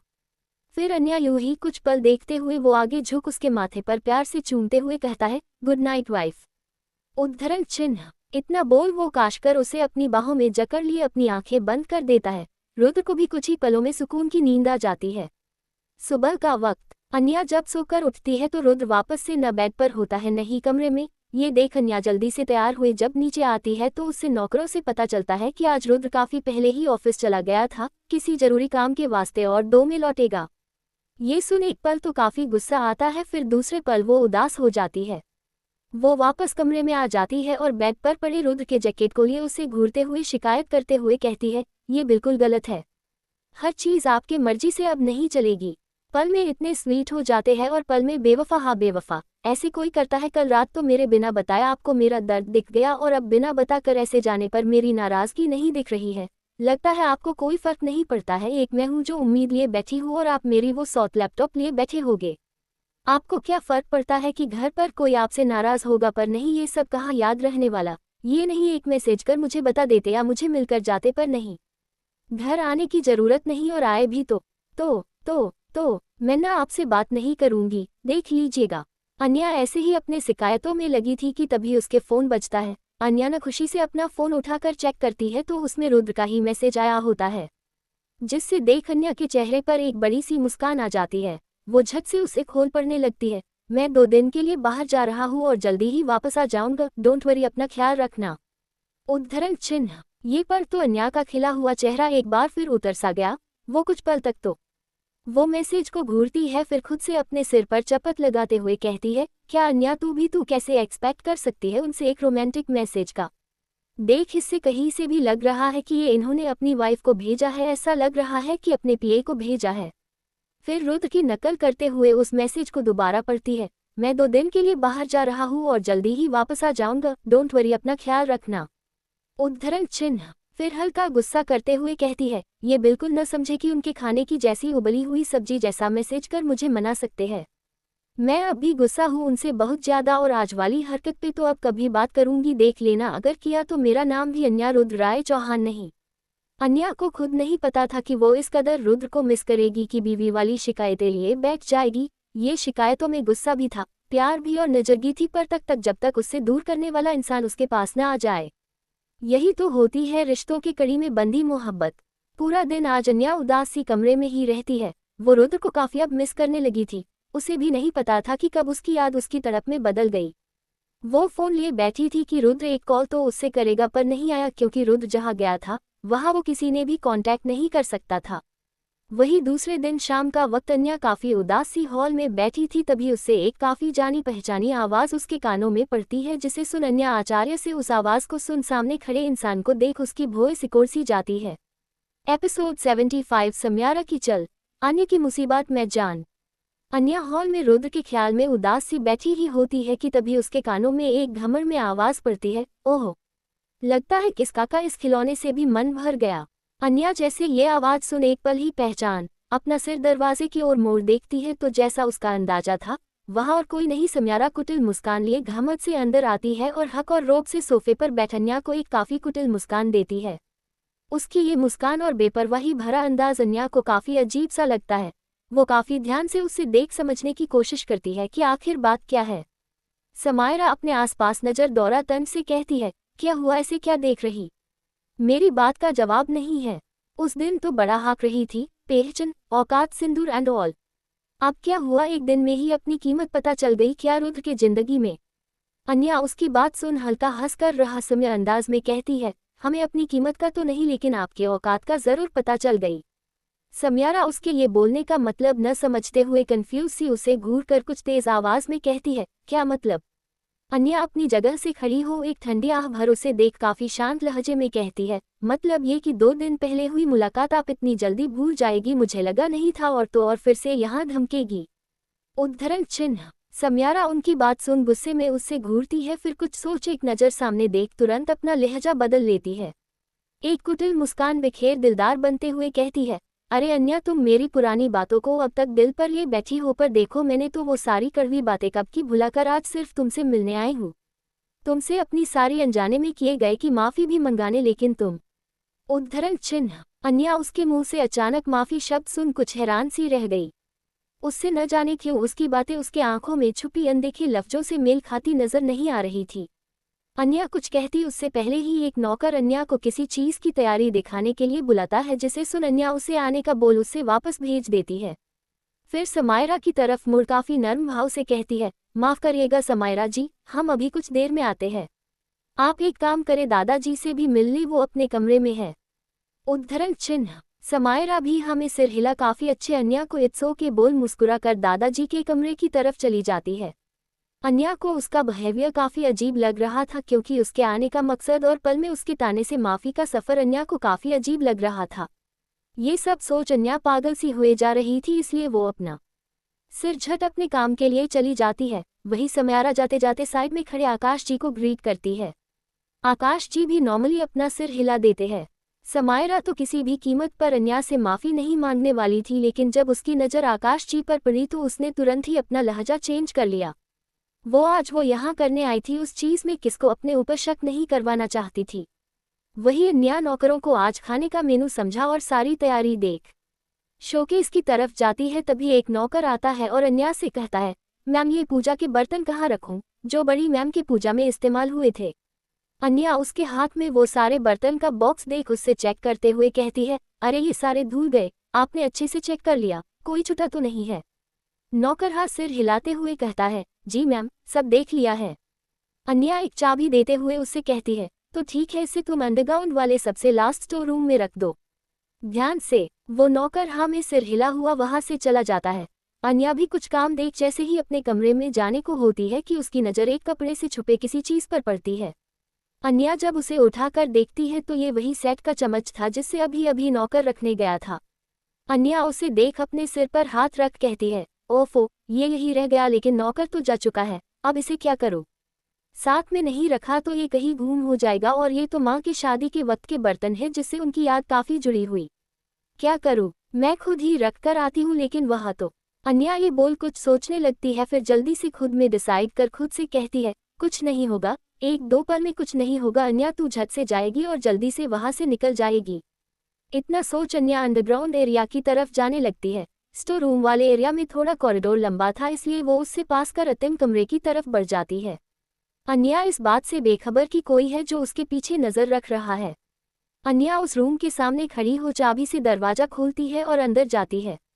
वहाँ काफ़ी धूल जमी थी, इसलिए अन्या अपनी साड़ी से खुद को कवर कर जल्दी से उस बॉक्स को ढूंढ जैसे ही चम्मच रख मुड़ती है तो वो शौक ही रह जाती है। दरवाज़ा बंद था। अन्या जल्दी से भागकर उस दरवाजे के पास आकर खोलने की कोशिश करती है तो बाहर से ही लॉक होता है। ये देख अन्या काफ़ी ज़्यादा घबरा सी जाती है। वो घबराते हुए दरवाज़ा पीटना शुरू कर देती है, लेकिन वहाँ आसपास उसकी चीख सुनने को कोई मौजूद नहीं होता। वो चीखते हुए कहती है, कोई है, कोई खोलो इसे, ये बंद कैसे हो गया, कोई मदद करो मेरी, खोलो इसे। अन्या का अब डर से हालत खबर हो रहा था कि आगे जो उसके साथ होने वाला था ये उसके लिए काफ़ी खतरनाक था।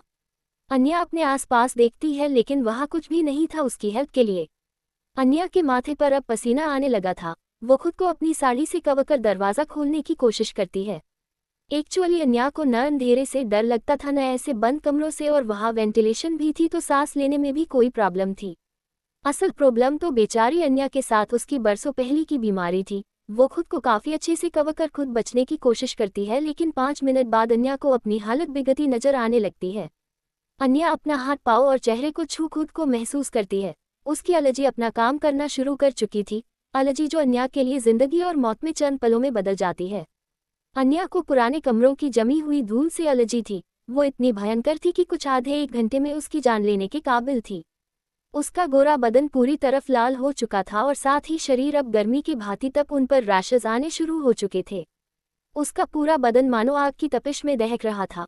उसकी दिल की धड़कन भी काफ़ी तेज होने को आई थी, जिससे अब उसकी सांसें फूलने लगी थी। अन्या के लिए ये पल सच में काफ़ी नाजुक होते हैं। सारिका जी तो अन्या को ऐसे जगह पर कभी न भेजती न आने देती थी, क्योंकि जब अन्या 5 साल की थी तो ऐसी ही जगह पर फंस गई थी, जिसकी वजह से उसकी जान जाने से पहले ही केवेंद्र जी ने उससे ढूंढकर तुरंत हॉस्पिटल ले गए थे। तभी डॉक्टर ने उन्हें बताया था कि उन्हें अन्या के इस एलर्जी का ख्याल रखना है और कभी भी ऐसी जगहों पर इसे 5 मिनट से ज़्यादा नहीं रहने देना है, और मेडिसिन 1 डोज लेना है हर महीने, जो अब अन्या के काफ़ी महीनों से मिस थी, जिसी वजह से उसकी हालत काफ़ी नाजुक हो चुकी थी। वो ज़मीन पर गिर आंखें को बंद होने से रोक बस मुश्किल से कहती है, रूद। वही रेहान और तविश सब घर पर आ गए थे और हॉल में ही बैठे थे। वही आकाश जी, दिग्विजय जी भी बाहर आ चुके थे और साथ ही समायरा भी उनके साथ बैठी हुई। रेहान का तो समायरा को देख मुंह सा बना गया, लेकिन उसने कुछ कहा नहीं, बस उसे इग्नोर किया। सब अपनी बातों में लगे थे और वही समायरा की मुस्कान जाते नहीं जा रही थी। वो बस अपनी घड़ी को एकटुक देख रही, जैसे कुछ होने का इंतजार कर रही हो। तभी घर के बाहर एक साथ तेज 5 कार रुकने की आवाज़ आती है और सबसे पहले जियान उसमें से जल्दी से निकल जैसे ही पीछे का दरवाज़ा खोलने को बढ़ाता है, उससे पहले ही रुद्र हड़बड़ाते हुए जल्दी से खुद ही कार का दरवाज़ा खोल अंदर की ओर लगभग भागते हुए अंदर हॉल में आता है। सबको देख आसपास ढूंढते हुए घबराई हुई टोन में कहता है, अन्या कहाँ है? उद्धरण चिन्ह। सब तो अचानक ऐसे रुद्र को जल्दबाजी में आते देख हैरान थे ही कि उनके सवाल पूछने पर सबकी भौहें सिकुड़ हो गई। रेहान जल्दी से आगे बढ़ कहता है, भाई क्या हुआ और भाभी के बारे में ऐसे क्यों पूछ रहे हैं? वो अपने कमरे में होगी। रेहान का इतना कहना कि रुद्र जल्दी से ऊपर की तरफ भागता है और जल्दी से कमरे में जाकर अन्या को पागलों की तरह ढूंढना शुरू कर देता है। अन्या उससे कहीं नहीं मिलती। वो ऊपर आसपास सब जगह ढूंढता हुआ जैसे नीचे जाने को होता है कि जियान उसके पास आकर कहता है, बॉस मैम पूरे घर में कहीं नहीं दिख रही है और गेट के गार्ड्स ने भी कंफर्म किया है कि मैम कहीं बाहर नहीं गई है और न ही घर के बाहर आई है। रुद्र कुछ सोचते हुए कहता है, सीसीटीवी। जियान ये सुन तुरंत कहता है, बॉस किसी ने जानबूझकर कुछ वक्त के लिए हमारे सीसीटीवी नेटवर्क को जैम कर दिया था, सिर्फ उससे वक्त के लिए जब मैम गायब हुई थी। ये सुन जैसे रुद्र का दिल घबरा गया। वो अपना सिर पर एक हाथ रख और दूसरा कमर पर रख कुछ सोचते हुए घबराई हुई टोन में खुद से कहता है, कहाँ हो तुम? क्यों मुझे डरा रही हो? प्लीज मेरे पास आ जाओ। क्यों मेरा दिल कुछ वक्त से ऐसे घबरा रहा है जैसे तुम मुझे दूर हो रही हो? कहाँ हो तुम? उद्धरण चिन्ह। इतना सोचते हुए वो अन्या के लिए परेशान हुए सोच रहा था, तभी उसके दिमाग में जैसे कुछ आता है। वो जियान को देख इशारा कर जल्दी से अपने स्टडी रूम में जाता है और वहाँ के सेक्टर एरिया में रखे लैपटॉप को निकाल उस पर अपनी उंगली काफी जल्दी में थिरकता है। वहीं दूसरी तरफ घर के बाकी सबकी भी ये खबर मिल गई थी कि क्यों रुद्र अन्या को परेशान सा अचानक ढूंढ रहा था। सब काफी घबरा गए, पर वही समायरा का तो रुद्र को देखकर ही उसके चेहरे का रंग ही उड़ गया। समायरा के माथे पर पसीना के बादल छाया हुआ था। उसे अब अपने आने वाले कल के लिए मानो डर सा लग रहा था। उससे तो खबर थी कि रुद्र 2 दिन के बाद आएगा, तो अचानक कैसे? कुछ ही वक्त में रुद्र जल्दी से नीचे आता। उसके पीछे जियान भी था। सारे घर वाले परेशान से कुछ पूछ पाते ही उससे पहले ही रुद्र अंडरग्राउंड वाले एरिया में जाता है और स्टोर रूम के दरवाजे के पास खड़ा हुई पहले उससे खोलने की कोशिश करता है, पर वो लोग था जिसे देख वो जियान की तरफ अपना हाथ बढ़ता है। जियान झट से अपने पैंट के पीछे से गन निकाल रुद्र के हाथ में देता है। रुद्र तुरंत ही गन लोड कर एक साथ 6 की 6 गोली दरवाजे की लोड कर फायर करता है। अब तक सारा परिवार और समायरा खुद वहां आ चुकी थी। रुद्र के एक्शन और उसके एक्सप्रेशन इस वक्त इतने डार्क थे कि कोई भी डर से कांप जाए। रुद्र झट से एक लात मार दरवाजा तोड़ देता है, पर जैसे ही वो अंदर कदम रखता है सामने देख वो और भी ज्यादा आज घबरा जाता है। एपिसोड 76 अन्य की श्रूड दिल। जैसे ही अंदर जाता है तो सामने ही उससे अन्या जमीन पर बेहोश पड़ी दिखाई देती है। एक पल मानो उसे ऐसे देख रुद्र का दिल घबरा सा जाता है। वो जल्दी से अंदर भागकर अन्या का सिर अपनी बाहों में उठाकर उसके चेहरे पर हल्का थपथपाता हुए उसे आवाज देता है, वाइफ क्या हुआ तुम्हें? उठो वाइफ, वेकअप। अब तक सारे घरवाले भी अंदर आकर अन्या की ये हालत देख दंग रह जाते हैं। सबकी नजर अन्या के चेहरे, गर्दन, हाथों पर जाती है जो पूरा लाल हुए जा रहा था और साथ ही उस पर निशान भी आ गए थे। दिग्विजय जी परेशान होते हुए कहते हैं, रुद्र ये अन्या को क्या हो गया? उसकी हालत ऐसी। रेहान भी परेशान सा अन्या का हाथ पकड़ उसे कहता है, भाभी उठो, क्या हो गया आपको? रुद्र की तरफ देख घबराई टोन में कहता है, भाई देखो ये निशान कैसे है भाभी के शरीर पर। रुद्र की नजर भी उन निशानों पर पड़ती है। आकाश भी परेशान सा कुछ सोचते हुए कहते हैं, ये सब छोड़ो, हमें पहले अन्या यहाँ से लेकर जाना चाहिए। यहाँ कहीं उससे सांस लेने में देखो रही हो और उसकी ये हालत हो गई हो। मैं अभी डॉक्टर को कॉल करता हूँ। इतना बोल वो अपना फोन निकाल लेते हैं और डॉक्टर को कॉल करते हैं। रुद्र भी बिना समय गावे अन्या को अपनी बाहों में लिए वहां से बाहर आता है। सब उनके पीछे परेशान सा भागते हैं। रुद्र हॉल में आते ही उससे सोफे पर लेटाता है। तविश जल्दी पानी का ग्लास रुद्र को देता है। रुद्र पानी की चिट्टे अन्या के चेहरे पर मरता है, पर अभी भी अन्या को होश नहीं आता, जिससे सब काफी घबरा जाते हैं। रुद्र बेचैनी से पानी के छींटे मरते हुए कहता है, उठ जाओ ना प्लीज, उठ जाओ प्लीज। आकाश सबको देख फिर रुद्र से कहते हैं, रुद्र यहाँ वक्त बर्बाद मत करो, हम अन्या को अभी के अभी हॉस्पिटल लेकर चलते हैं। आकाश ये बोलने से सब सहमति में सिर हिलते हुए रुद्र से कहते हैं, लेकिन तभी पानी के लगातार छींटे से अन्या की पलकें हिलने को हुई और साथ ही उसके आंखों में हलचल होने लगी। ये देख सब में एक उम्मीद सी जागने लगी। रुद्र खुश होते हुए अन्या का चेहरा थाम कहता है, उठो देखो मैं हूँ तुम्हारे पास हूँ, आंखों खोलो अपनी। अन्या भी अपनी आंखें हल्की हल्की खोल धुंधली नजरों से सामने देख लंबी सांसें लेती है। उससे साफ समझ नहीं आया पर तो कुछ नहीं आ रहा था, पर इतना एहसास था कि जिसने उसका हाथ इस तरह थमा वो रुद्र है। अन्या के होठ खुद में कुछ हिलने लगते हैं, मानो वो कुछ कहना चाहती हो। ये देख रुद्र झट से अपना कान उसके होठों के पास ले जाते हुए कहता है, हाँ कहो। क्या कहना। अन्या की फुसफुसाहट भरी दबी आवाज को सुन रुद्र को जैसे कुछ याद आता है। वो झट से बिना कुछ कहे अन्या को अपनी बाहों में उठा लेता है और सीढ़ियों की ओर बढ़ जाता है। ये देख सबको काफी आचकचा सा लगता है कि रुद्र अन्या को हॉस्पिटल की जगह ऊपर क्यों ले जा रहा है। आकाश जी और रेहान रुद्र को आवाजें भी देते हैं, लेकिन वो सबको इग्नोर कर अन्या को अपनी बाहों में भर जल्दी से ऊपर की ओर ले जाता है। रेहान परेशान सा जैसे ही रुद्र की ओर बढ़ने लगता है कि दिग्विजय जी अपनी भरी आवाज में उसे रोकते हुए कहते हैं, रेहान रुक जाओ, रुद्र के पीछे जाने का कोई फायदा नहीं है। रेहान दिग्विजय जी के रोकने पर उनकी तरफ हैरानी से देखता है, लेकिन दादाजी वो भाभी कमरे में ले गए हैं, जबकि अभी उन्हें हॉस्पिटल ले जाना चाहिए। दिग्विजय जी ऊपर सीढ़ियों की तरफ देख एक अंतर विश्वास से कहते हैं, उसे पता है वो क्या कर रहा है और इस वक्त उसकी पत्नी के लिए जो बेहतर होगा वो वही करेगा। आज सवाल तुम्हारी भाभी इस घर की बहू की नहीं बल्कि रुद्र के नज़र में उसकी पत्नी का है। दिग्विजय जी की बात सुन सब वही रुक गए। आज दिग्विजय जी ने पहली बार रुद्र को इस तरह बेकरार देखा, परेशान था वो भी अन्या के लिए। उसकी आंखों में उन्होंने वो मोहब्बत देखी थी जो अब रिश्ते को और भी ज्यादा मजबूत बना देगा। वो मन में बस सब ठीक होने की दुआ कर रहे थे। वही दूसरी तरफ रुद्र अन्या को अपने कमरे में लेकर आया था और सीधा वॉशरूम में उसे ले गया और अन्या को अपनी बाहों से आराम से नीचे खड़ा कर उसे अपने सीने से ही लगाए। एकदम ठंडे पानी का शॉवर ऑन कर वो बिल्कुल उसके नीचे खड़ा हो गया।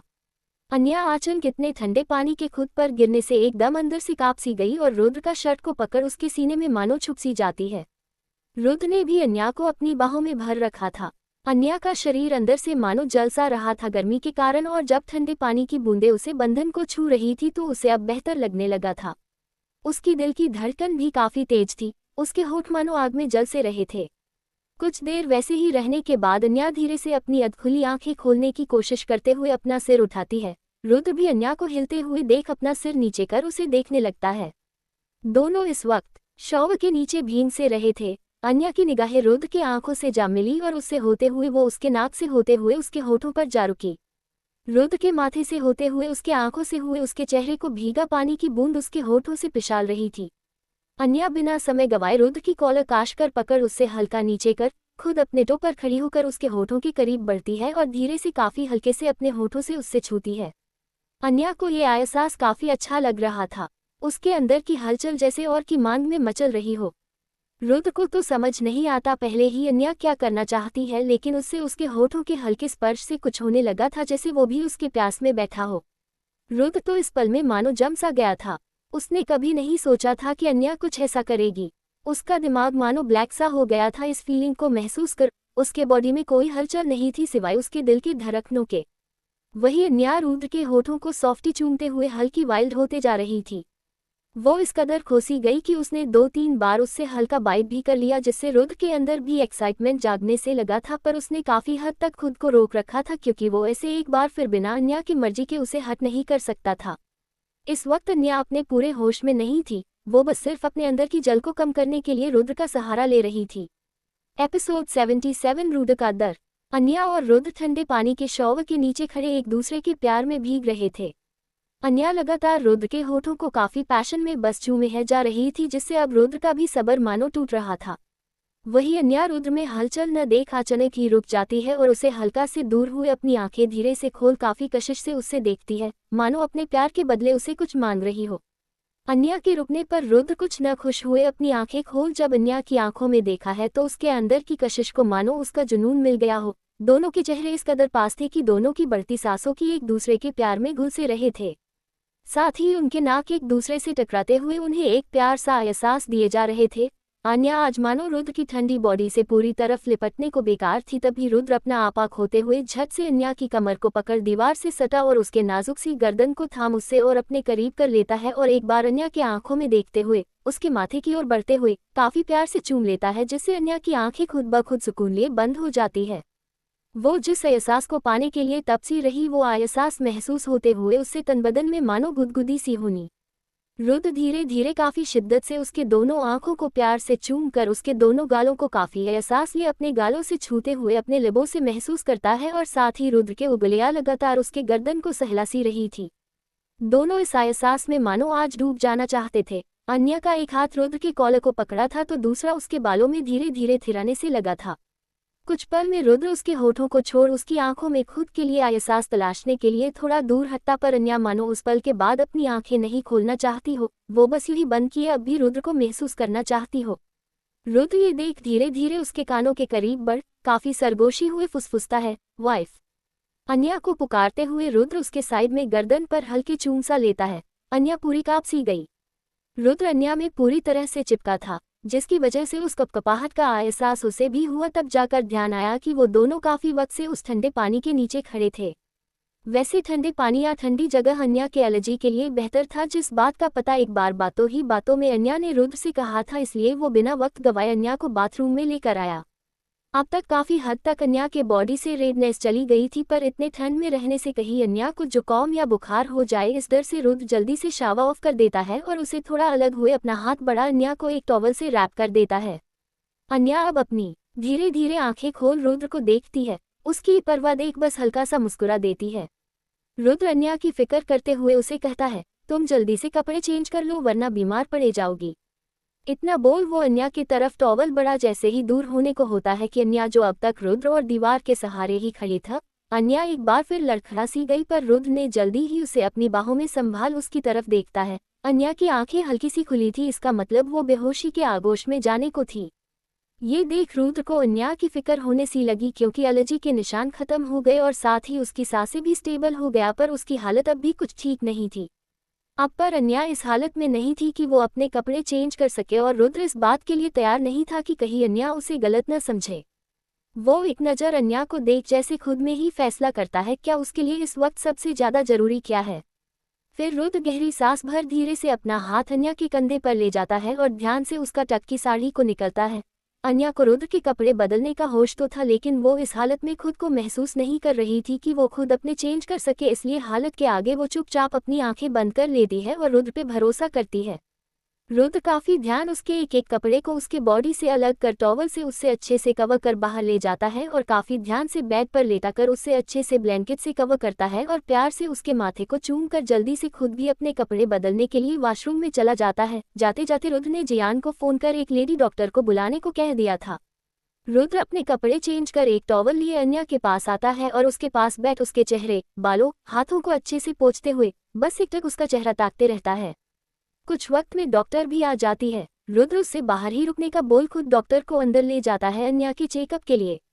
डॉक्टर अन्या का चेकअप करते हुए रुद्र से उसके एलर्जी के लिए सवाल कर अन्या को 2 इंजेक्शन दिए रुद्र से काफी रिस्पेक्ट से कहती है, मिस्टर चौहान, आपकी वाइफ बिल्कुल ठीक है, बस एलर्जी और टेम्परेचर के कारण वीक सी हो गई है। इन्हें कुछ वक्त आराम करने दे, वैसे मैंने दवाई दे दी है तो वो अभी नींद के आगोश में ही रहेगी। चिंता की कोई बात है नहीं, वैसे आपने अगर उन्हें अपोजिट टेम्परेचर में नहीं ले जाते तो शायद फिक्र की बात होती है। डॉक्टर की बातों को रुद्र सुन जरूर रहा था, पर निगाहें और ध्यान अन्या में अटकी हुई थी। डॉक्टर भी रुद्र की निगाहों को फॉलो कर अन्या को देखती है और उसकी मोहब्बत देख बस हल्का मुस्कुरा कर बिना कुछ कहे चली जाती है।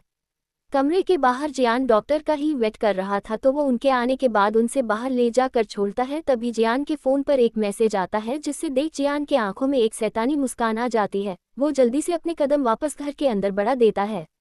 वहीं दूसरी तरफ रुद्र अन्या के बगल में लेट उसके सीने पर सिर रख कुछ पल बस यूं ही खामोश सा रहता है।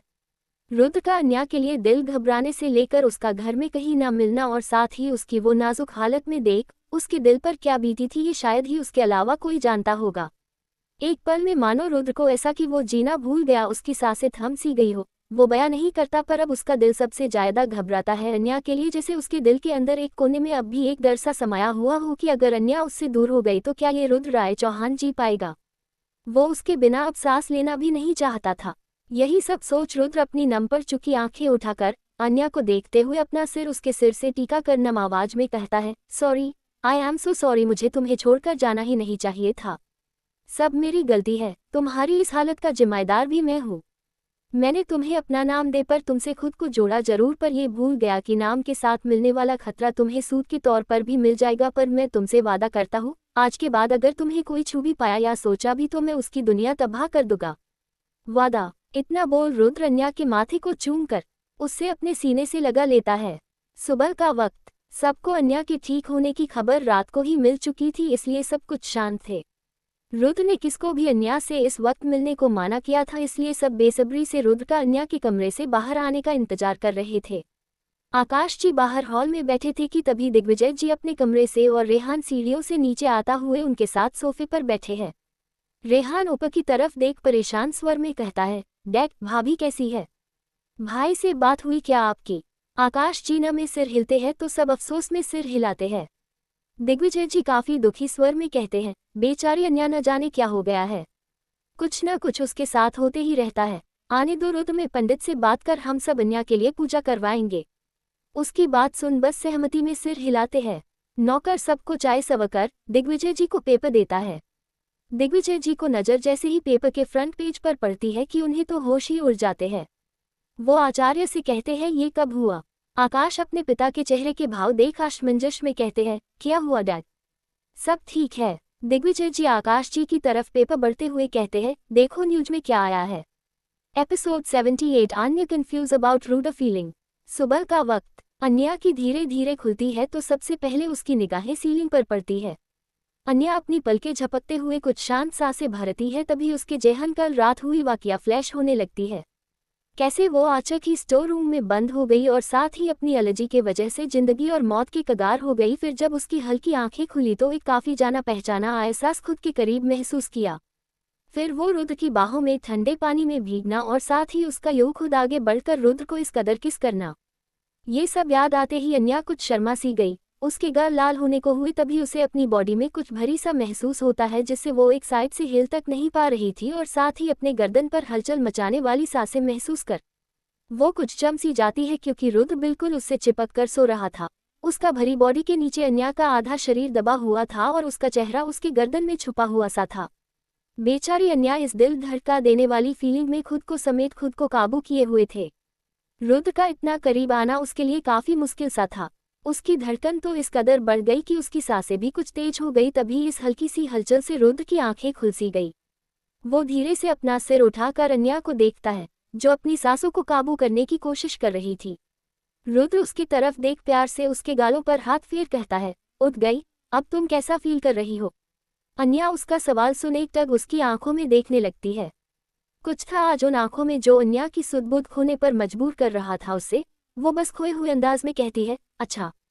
रुद्र फिर कुछ कहता तो अन्या की नज़र उसकी आंखों से होते हुए उसके होठों पर फिसल जाती है, जिसे देख उसे फिर अपनी कल वाली हरकत याद आती है, जिससे वो अब शर्म से अब पानी पानी हुए जा रही थी।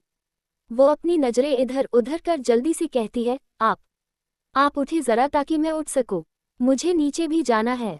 रुद्र की नज़रों से उसकी शर्माहट की वजह छुपी नहीं थी, इसलिए वो उसकी बात सुन शरारत से उसके करीब आते हुए कहता है, अभी कैसे? पहले कल रात का अधूरा काम जो तुमने छोड़ा वो तो पूरा करो। उसकी बात सुन अन्या जैसे ही अपनी नजरें असमंजस में उठ उसे देखती है कि रुद्र बिना उससे वक्त दिए उसके होठों पर अपने होठ रख उसे हल्का हल्का चूमना शुरू कर देता है। अन्या तो 2 पल के लिए स्तब्ध ही रह जाती है, लेकिन वो भी जल्दी से उस एहसास में खोए हुए अपनी आंखें बंद किए हुए उस एहसास को महसूस करने लगती है। रुद्र काफी जेटली अन्या को किस कर रहा था। वो अपनी किस में अन्या के लिए फिक्र के साथ वो प्यार बयां करना चाहता जो वो लफ्जों में बयां नहीं कर पाता है। दोनों यूं ही एक दूसरे के वो अनकहे एहसास बयां करने लगते हैं। कुछ पल में रुद्र जब अन्या को छोड़ता है तो अन्या शर्म से झट से अपना सिर रुद्र के कंधे में छुपा लेती है, जिसे रुद्र के चेहरे पर छोटी सी हो सही पर एक प्यारी मुस्कान बिखेर जाती है। वो भी कुछ पल अन्या को अपनी बाहों में बस ये पल जीने में लग जाता है।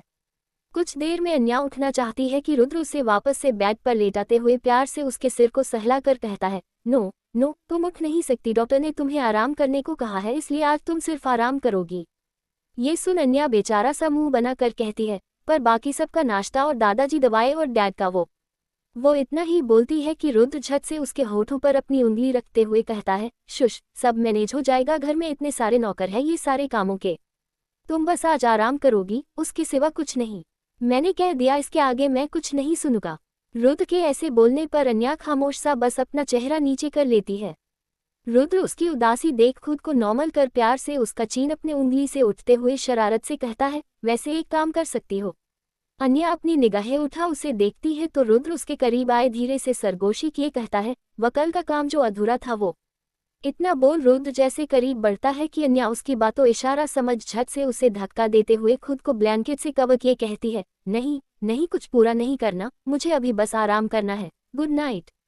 अन्या इतना बोल अपनी आंखें मिच अपनी बढ़ी हुई धड़कन को शांत करने में लगी थी। उसे रुद्र का यूं पास आना हर वक्त बेचैन कर देता है और खासकर उसका स्वीट बिहेवियर। वही रुद्र उसकी हरकत देख एक पल को मुस्कुरा देता है, फिर बेड से उठते हुए अपना फोन लिए अन्या को एक नज़र देख वॉशरूम में चला जाता है। अन्या वॉशरूम का दरवाज़ा बंद होने की आवाज़ सुन एक चैन की सांस लेते हुए अपना चेहरा ब्लैंकेट से निकल जल्दी से बैठ हुए खुद से कहती है, ये क्या हो जाता है अन्या तुझे, ये जब भी करीब आते हैं तू बेकाबू क्यों हो जाती है। हाय भगवान जी, मैं क्या करूँ आप ही बताए, पहले ये इतने अकारू थे तब हजम नहीं होते थे और अब इतने स्वीट हो गए हैं तो तब हजम नहीं हो रहे हैं। आपको पता है इनका मूड विंग्स इतने ज़्यादा होते हैं कि मैं खुद भी कंफ्यूज हूँ कि किसे सच मानूं, आंखों में छुपे प्यार को या कभी कभी इनकी दर्द भरे गुस्से को। क्या भगवान, जो मैं फील कर रही हूँ इनकी आंखों में, क्या वो सच है? क्या ये भी मेरे लिए वही फील करते हैं कि जो मैं करती हूँ, या एक बार फिर ये मेरा दिल का वहम है? क्या करूँ, कुछ समझ नहीं आ रहा है। अन्या ऐसे अपना सिर पकड़ लेती है और कुछ सोचते हुए बेड से टिक अपने सोच में डूब जाती है। कुछ पल में रुद्र नहाकर वॉशरूम से बाहर आता है तो अन्या की आंखें झट से उस आवाज से खुल जाती है। रुद्र ने इस वक्त बाथरोब पहना हुआ था जिससे उसके बोर्ड शोल्डर काफी हद तक विजिबल थे। उसके माथे अब भी हल्का हल्का पानी टपक रहा था जो उसके गालों के साइड से फिसल उसके जॉलाइन पर पिघलते हुए बॉडी को छू रहा था। ये सब देख बेचारी अन्या ब्लैंकेट में खुद को चुपचोर नजरों से खुद के पति को लालसी नजरों से देख रही थी। रुद्र इस वक्त काफी सीरियस हुए अपने फोन में कुछ चेक कर रहा था, फिर वो जैसे ही अन्या की तरफ देखता तो अन्या झट से अपने मुंह ब्लैंकेट से ढक लेती है। रुद्र बिना कुछ कहे जल्दी से ब्लाकानी की तरफ जाकर किसको कॉल पे काफी सीरियस टोन में कहता है, अभी और नहीं, कुछ वक्त उसे यूं तड़पने दो, मैं आ रहा हूँ। इतना बोल रुद्र फोन कर जल्दी से अपने कपड़े पहन तैयार होता है। अन्या उससे तैयार होता देख समझ जाती है कि वो ऑफिस जा रहा है, पर अन्या का मन नहीं था उससे जाने देना, इसलिए उदास नजरों से उसे देखती है। अब तक एक नौकर अन्या का ब्रेकफास्ट कमरे में रख जाता है। रुद्र उसे लेकर अन्या के पास जाता है और उसे ब्रेकफास्ट फिनिश करने को कहता है और अपना लैपटॉप सोफे पर लिए कुछ मेल चेक करने लगता है। अन्या का तो अब बिल्कुल मन नहीं था ब्रेकफास्ट करने का, पर रुद्र के गुस्से का सोच वो थोड़ा बहुत खा लेती है। रुद्र उसका खाना खत्म होता देख अपना लैपटॉप बंद कर उसके पास आता है और उससे दवाई देते हुए उसे आराम करने का बोलता है। अन्या कुछ न कहते हुए बस सिर हिलाकर अपनी सिर नीचे कर लेती है। रुद्र उसकी उदासी देख उसके पास बैठ उसके गर्दन पर हाथ रख उसका सिर हल्का उठते हुए कहता है, कुछ जरूरी काम है इसलिए मुझे जाना होगा, पर मैं जल्दी आ जाऊंगा, अपना ख्याल रखना। अन्या को रुद्र का यूं चूमना काफी अच्छा सा लगा, उसके मन को एक सुकून सा मिला। वो मुस्कुराकर अपना सिर हिला देती है। रुद्र अन्या को बेड पर लेटा उसे अच्छे से ब्लैंकेट से कवर कर जल्दी से बाहर चला जाता है। नीचे हॉल में सब रुद्र के नीचे आने का ही इंतजार कर रहे थे।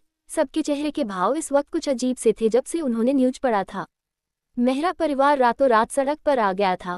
उनकी सारी कंपनी डूब हो गई और काफी सारे फोर्ड में मिस्टर मेहरा पकड़े गए, जिसकी वजह से मार्केट से लेकर हर जगह से उनका करियर तबाह सा हो गया।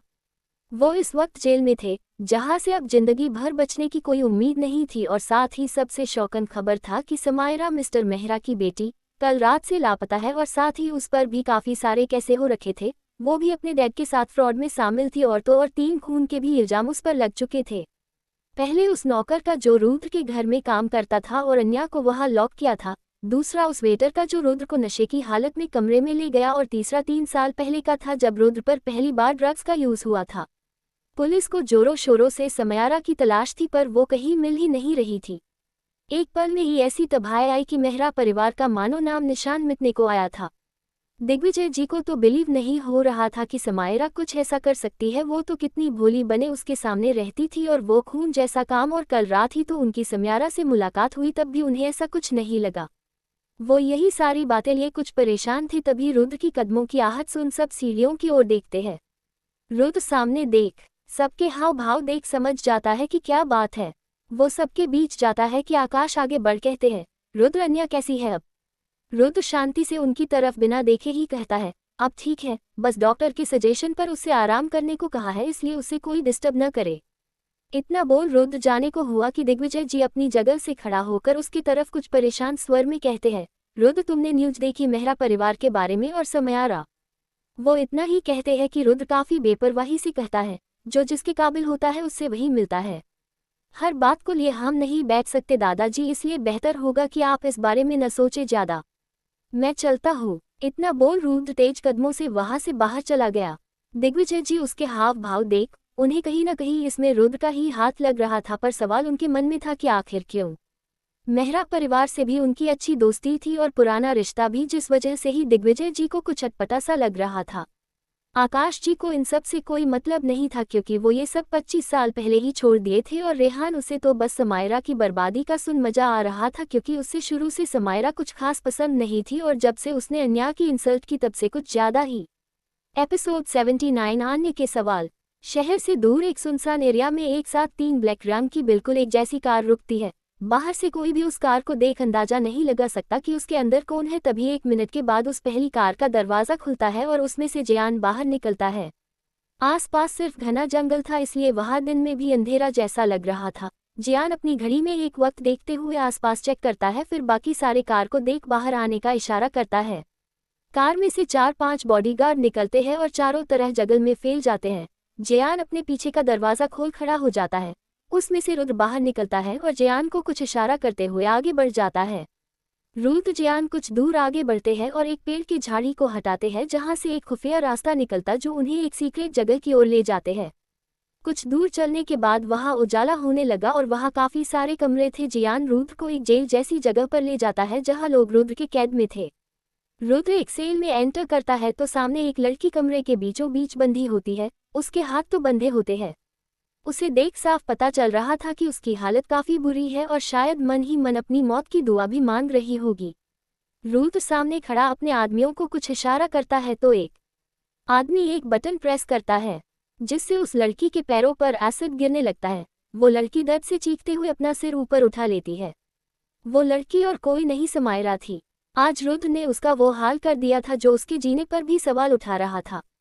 रुद्र के दिल में रहम, वो भी अपनों को दर्द की वजह बने कातिल के लिए, तो बिल्कुल भी नहीं थी। और यहाँ तो सवाल उसकी पत्नी का था।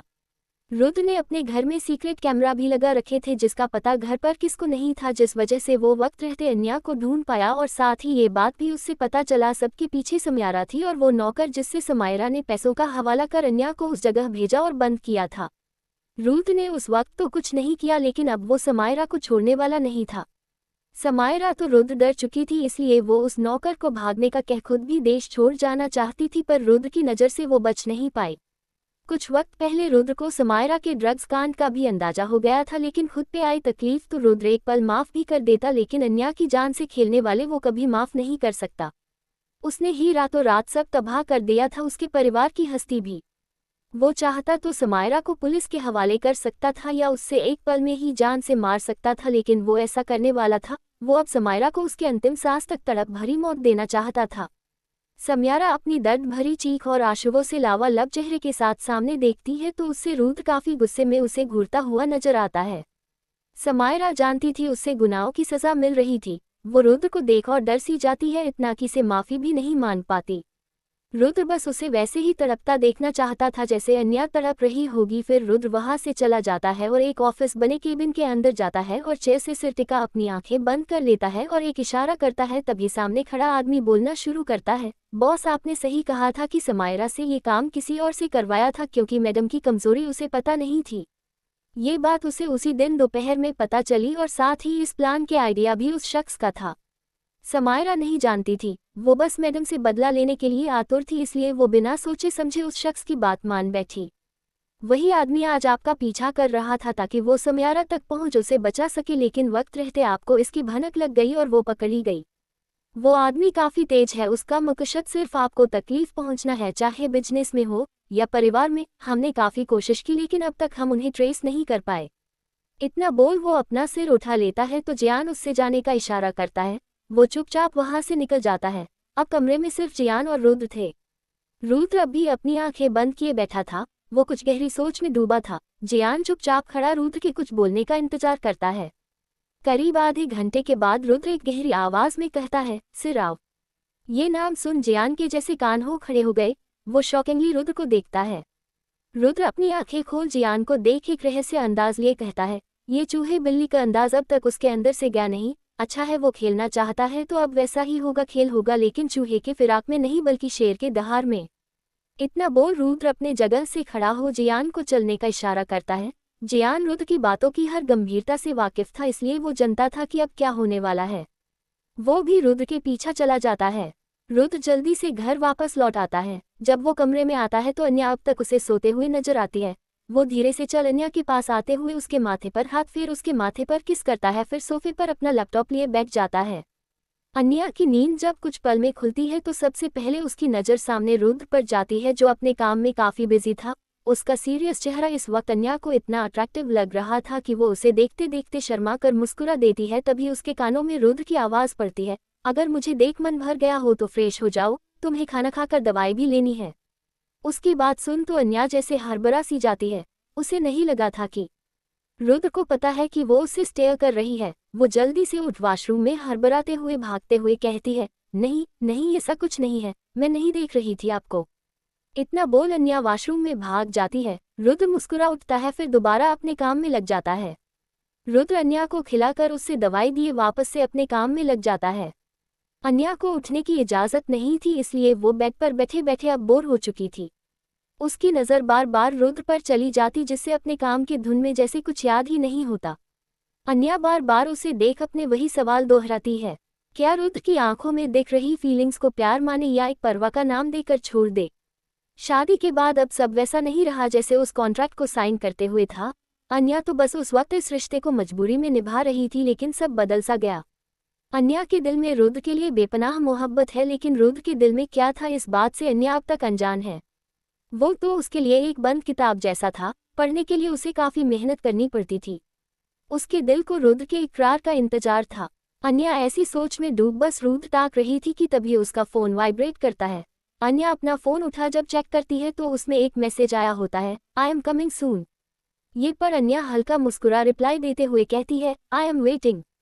फिर आते जाते मैसेजेस में अन्या खुद भी बिजी जो जाती है। वही दूसरी तरफ न्यूयॉर्क में वही शख्स अपने बेड पर हाथ से टैब लेकर काफ़ी बेचैन सा बैठा था कि तभी उसके सामने खड़े आदमी के फ़ोन में आए मैसेज को देख वो अपने बॉस का शकल को देता काफ़ी डरी हुई आवाज़ में कहता है, बॉस वी हैव फेल्ड। ये सुन वो आदमी अपनी आंखें खोल अपने आदमी को देखता है, जिसके चेहरे पर डर के पसीने थे। वो अपने बॉस के बरसने का इंतजार कर ही रहा था कि उसका बॉस गुस्से ही जगह एक लंबी हंसते हुए कहता है, आई नो तुम्हें क्या लगा वो रुद्र राय चौहान इतना बेवकूफ़ है। वो हवा में रह कर भी ज़मीन की चींटियों के अकड़े गिन सकता है। उसे ये तक पता चल चुका होगा कि इन सब के पीछे मैं हूँ, सिराव राय। फिर एक नफरत की आग लिए कहता है, माय ओल्ड फ्रेंड रुद्र, तुम मुझे यूँ इतनी आसानी से नहीं हरा सकते। खेल तो मैंने अब शुरू किया है। जब मैं अपना मास्टर कार्ड खेलूंगा न तब मैं भी देखता हूँ ये तुम्हारी खुशी कब तक यूँ तुम्हारे पास ठहर पाती है। इतना बोल गुस्से से अपना फ़ोन निकल किसको कॉल करते हुए वहाँ से निकल गया। कौन था जो रुद्र को अपना दोस्त को कह रहा था पर दुश्मनी निभा रहा था। एपिसोड 80 विक्रम प्रपोज आन्या दिल। मुंबई एयरपोर्ट। विक्रम एक बिल्कुल नए अंदाज में बाहर निकलता है। अभी अभी उसकी फ्लाइट पेरिस लैंड हुई है। मुंबई की हवा महसूस कर मुस्कुरा देता है, फिर अपने पॉकेट से एक बॉक्स निकाल उसे देख खुशी से कहता है, फाइनली आज वो दिन आ ही गया, बस कुछ पल और मेरा इंतजार करना, योर्स ऑन द वे। इतना बोल जल्दी से उस बॉक्स को चूम अपने पॉकेट में रख देता है। विक्रम का ड्राइवर उसका कार लिए इंतजार कर रहा होता है। विक्रम भी जल्दी से कार में बैठ जाता है। ड्राइवर उसका सामान कार में रख ड्राइविंग सीट पर बैठ कहता है, सर डायरेक्ट घर चलाना है न दादी माँ के पास। विक्रम खिड़की के बाहर देखते हुए एक मुस्कान लिए कहता है, नहीं, पहले एमडी म्यूजिक के ऑफिस चलो, दादी से मैं बाद में मिल लूँगा। फिर धीरे से मन में कहता है, पहले उसका होने के लिए वो मुकाम तो हासिल कर लूँ। विक्रम के चेहरे से आज मुस्कान जाते नहीं जा रही थी। ड्राइवर कार स्टार्ट कर कुछ ही पलों में विक्रम को उसकी मंजिल पर पहुंचा देता है। विक्रम उसे बाहर ही रुकने का बोल अंदर चला जाता है और करीब आधे एक घंटे के बाद वो अपनी मुस्कान को 4 गुना बड़ा बाहर आता है। विक्रम के हाथ में उसके कामयाबी का मुकाम था। ये एक म्यूजिक एल्बम का कॉन्ट्रैक्ट पेपर था।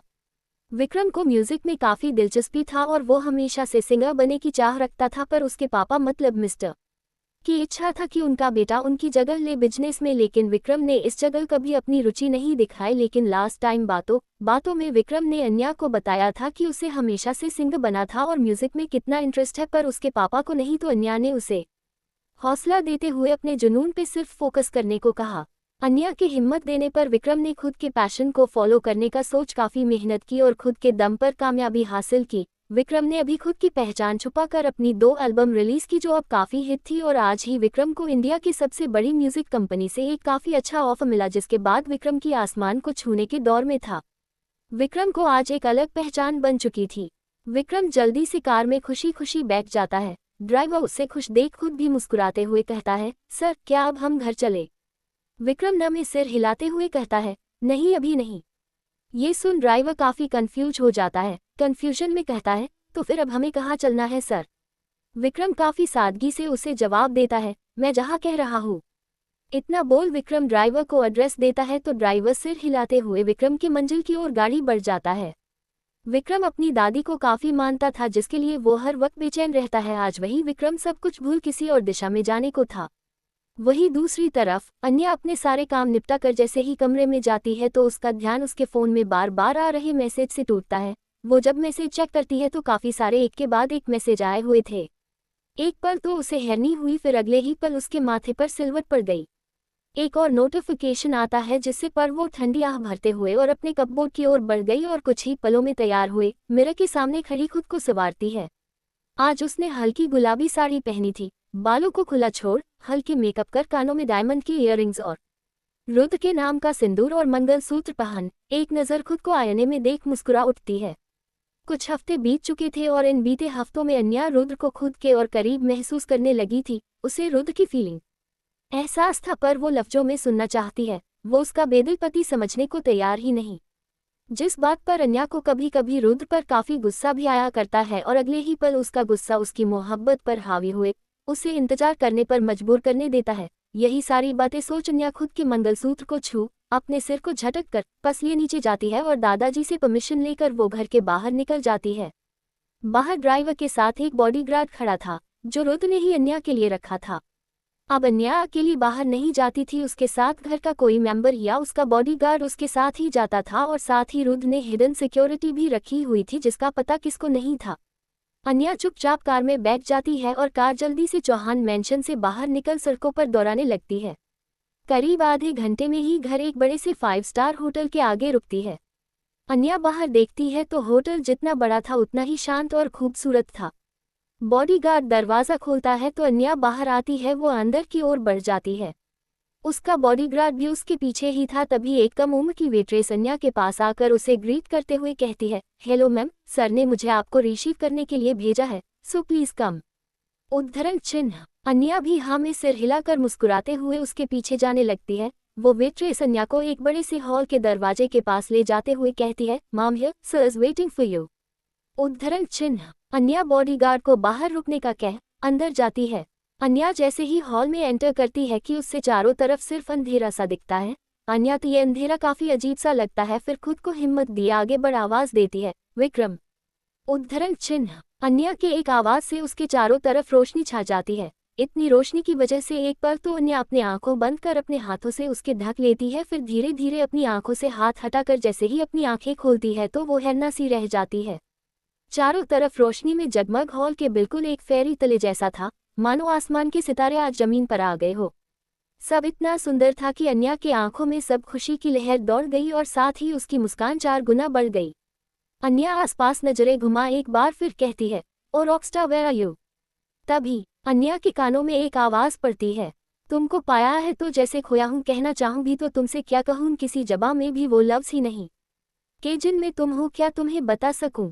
अन्या मुड़कर देखती है तो एक चांद के पीछे से विक्रम हाथों में गिटार लिए गाते हुए एक राजकुमार की तरह सामने आता है। उसकी आंखों में एक कशिश थी। आज वो अन्या को एक अलग नजरों से देख उसके करीब बढ़ते हुए गा रहा था, मैं अगर कहूं तुम सा हंसी कायनात में नहीं है कहीं तारीफ, ये भी तो सच है कुछ भी नहीं। अन्या न जाने उसके बोल उसके भाव कुछ अजीब से लगने लगे थे। वो जैसे विक्रम में दोस्त नहीं देख पा रही। विक्रम चाहत भरी निगाहें लिए अन्या एक चारों तरफ घूम मदहोशी में गा रहा था। उसके बोल जैसे गाने के नहीं उसके दिल के थे। शोखियों में डूबी ये अदाएं चेहरे से झलकी हुई है, जुल्फ की घनी घनी घटाएं शान से ढलकी हुई है, लहराता आंचल है जैसे बादल बाहों में भरी है जैसे चांदनी रूप की चांदनी। मैं अगर कहूँ ये दिलकशी है नहीं कहीं न होगी कभी तारीफ, ये भी तो सच है कुछ भी नहीं। विक्रम का गाना खत्म होते ही वो अन्या के बिल्कुल सामने रुक जाता है। अन्या को तो ये सब काफी अजीब तो लग रहा था, पर मुस्कुराते हुए ताली बजाते हुए कहती है, वाओ क्या बात है, आज द फेमस सिंगर का शो मुझे फ्री में देखने को मिल रहा है, बहुत अच्छा था, पर इतने ग्रैंड शो के लिए ऑडियंस कुछ कम नहीं है। इतना बोल अन्या हंसने लगती है, लेकिन विक्रम के एक्सप्रेशंस अब तक नहीं बदले थे। वो प्यार भरी निगाहों से अन्या को देख कहता है, जब मेरी दुनिया ही तुम हो तो बाकी से मुझे क्या मतलब। विक्रम का इतना बोलना कि अन्या की हंसी पल में गायब हो जाती है। उसके चेहरे के भाव अन्या को कुछ बेचैन कर रहे थे। वो कंफ्यूजन में विक्रम को देख कहती है, तुम कहना क्या चाहते हो विक्रम? विक्रम अन्या का सवाल सुन और साथ ही उसके चेहरे के भाव देख वो मुस्कुराते हुए एक कदम पीछे लेते हुए अपने पॉकेट से एक बॉक्स आगे करते हुए घुटनों के बल बैठ जाता है और बॉक्स को खोल अन्या के तरफ करते हुए कहना शुरू करता है, कैसे कहूँ समझ नहीं आ रहा है। एक तरफ हिचक है तो दूसरी तरफ कहने को दिल बेकरार है। जब मैंने तुम्हें उस क्लब में पहली बार देखा तब से तुम्हारी वो खामोश आंखों में जैसे खोसा गया। वो पहली और शायद आखिरी बार जब कोई इस दिल के अंदर इस कदर भा चुका था। तुम्हें एक नज़र देख जैसे मेरी हर खुशी 100 गुना बढ़ जाती थी। मुलाकात तो वैसे अनजाने में होती थी हमारी, लेकिन दुआ उस मुलाकात की भी भगवान 100 बार मांगता था। भगवान ने मुझे दिल दिया तो आज उस दिल की धड़कन तुम्हें बना दिया है और दिल की हर धड़कन सिर्फ यही कहती है, I love you Anya, I love you so much.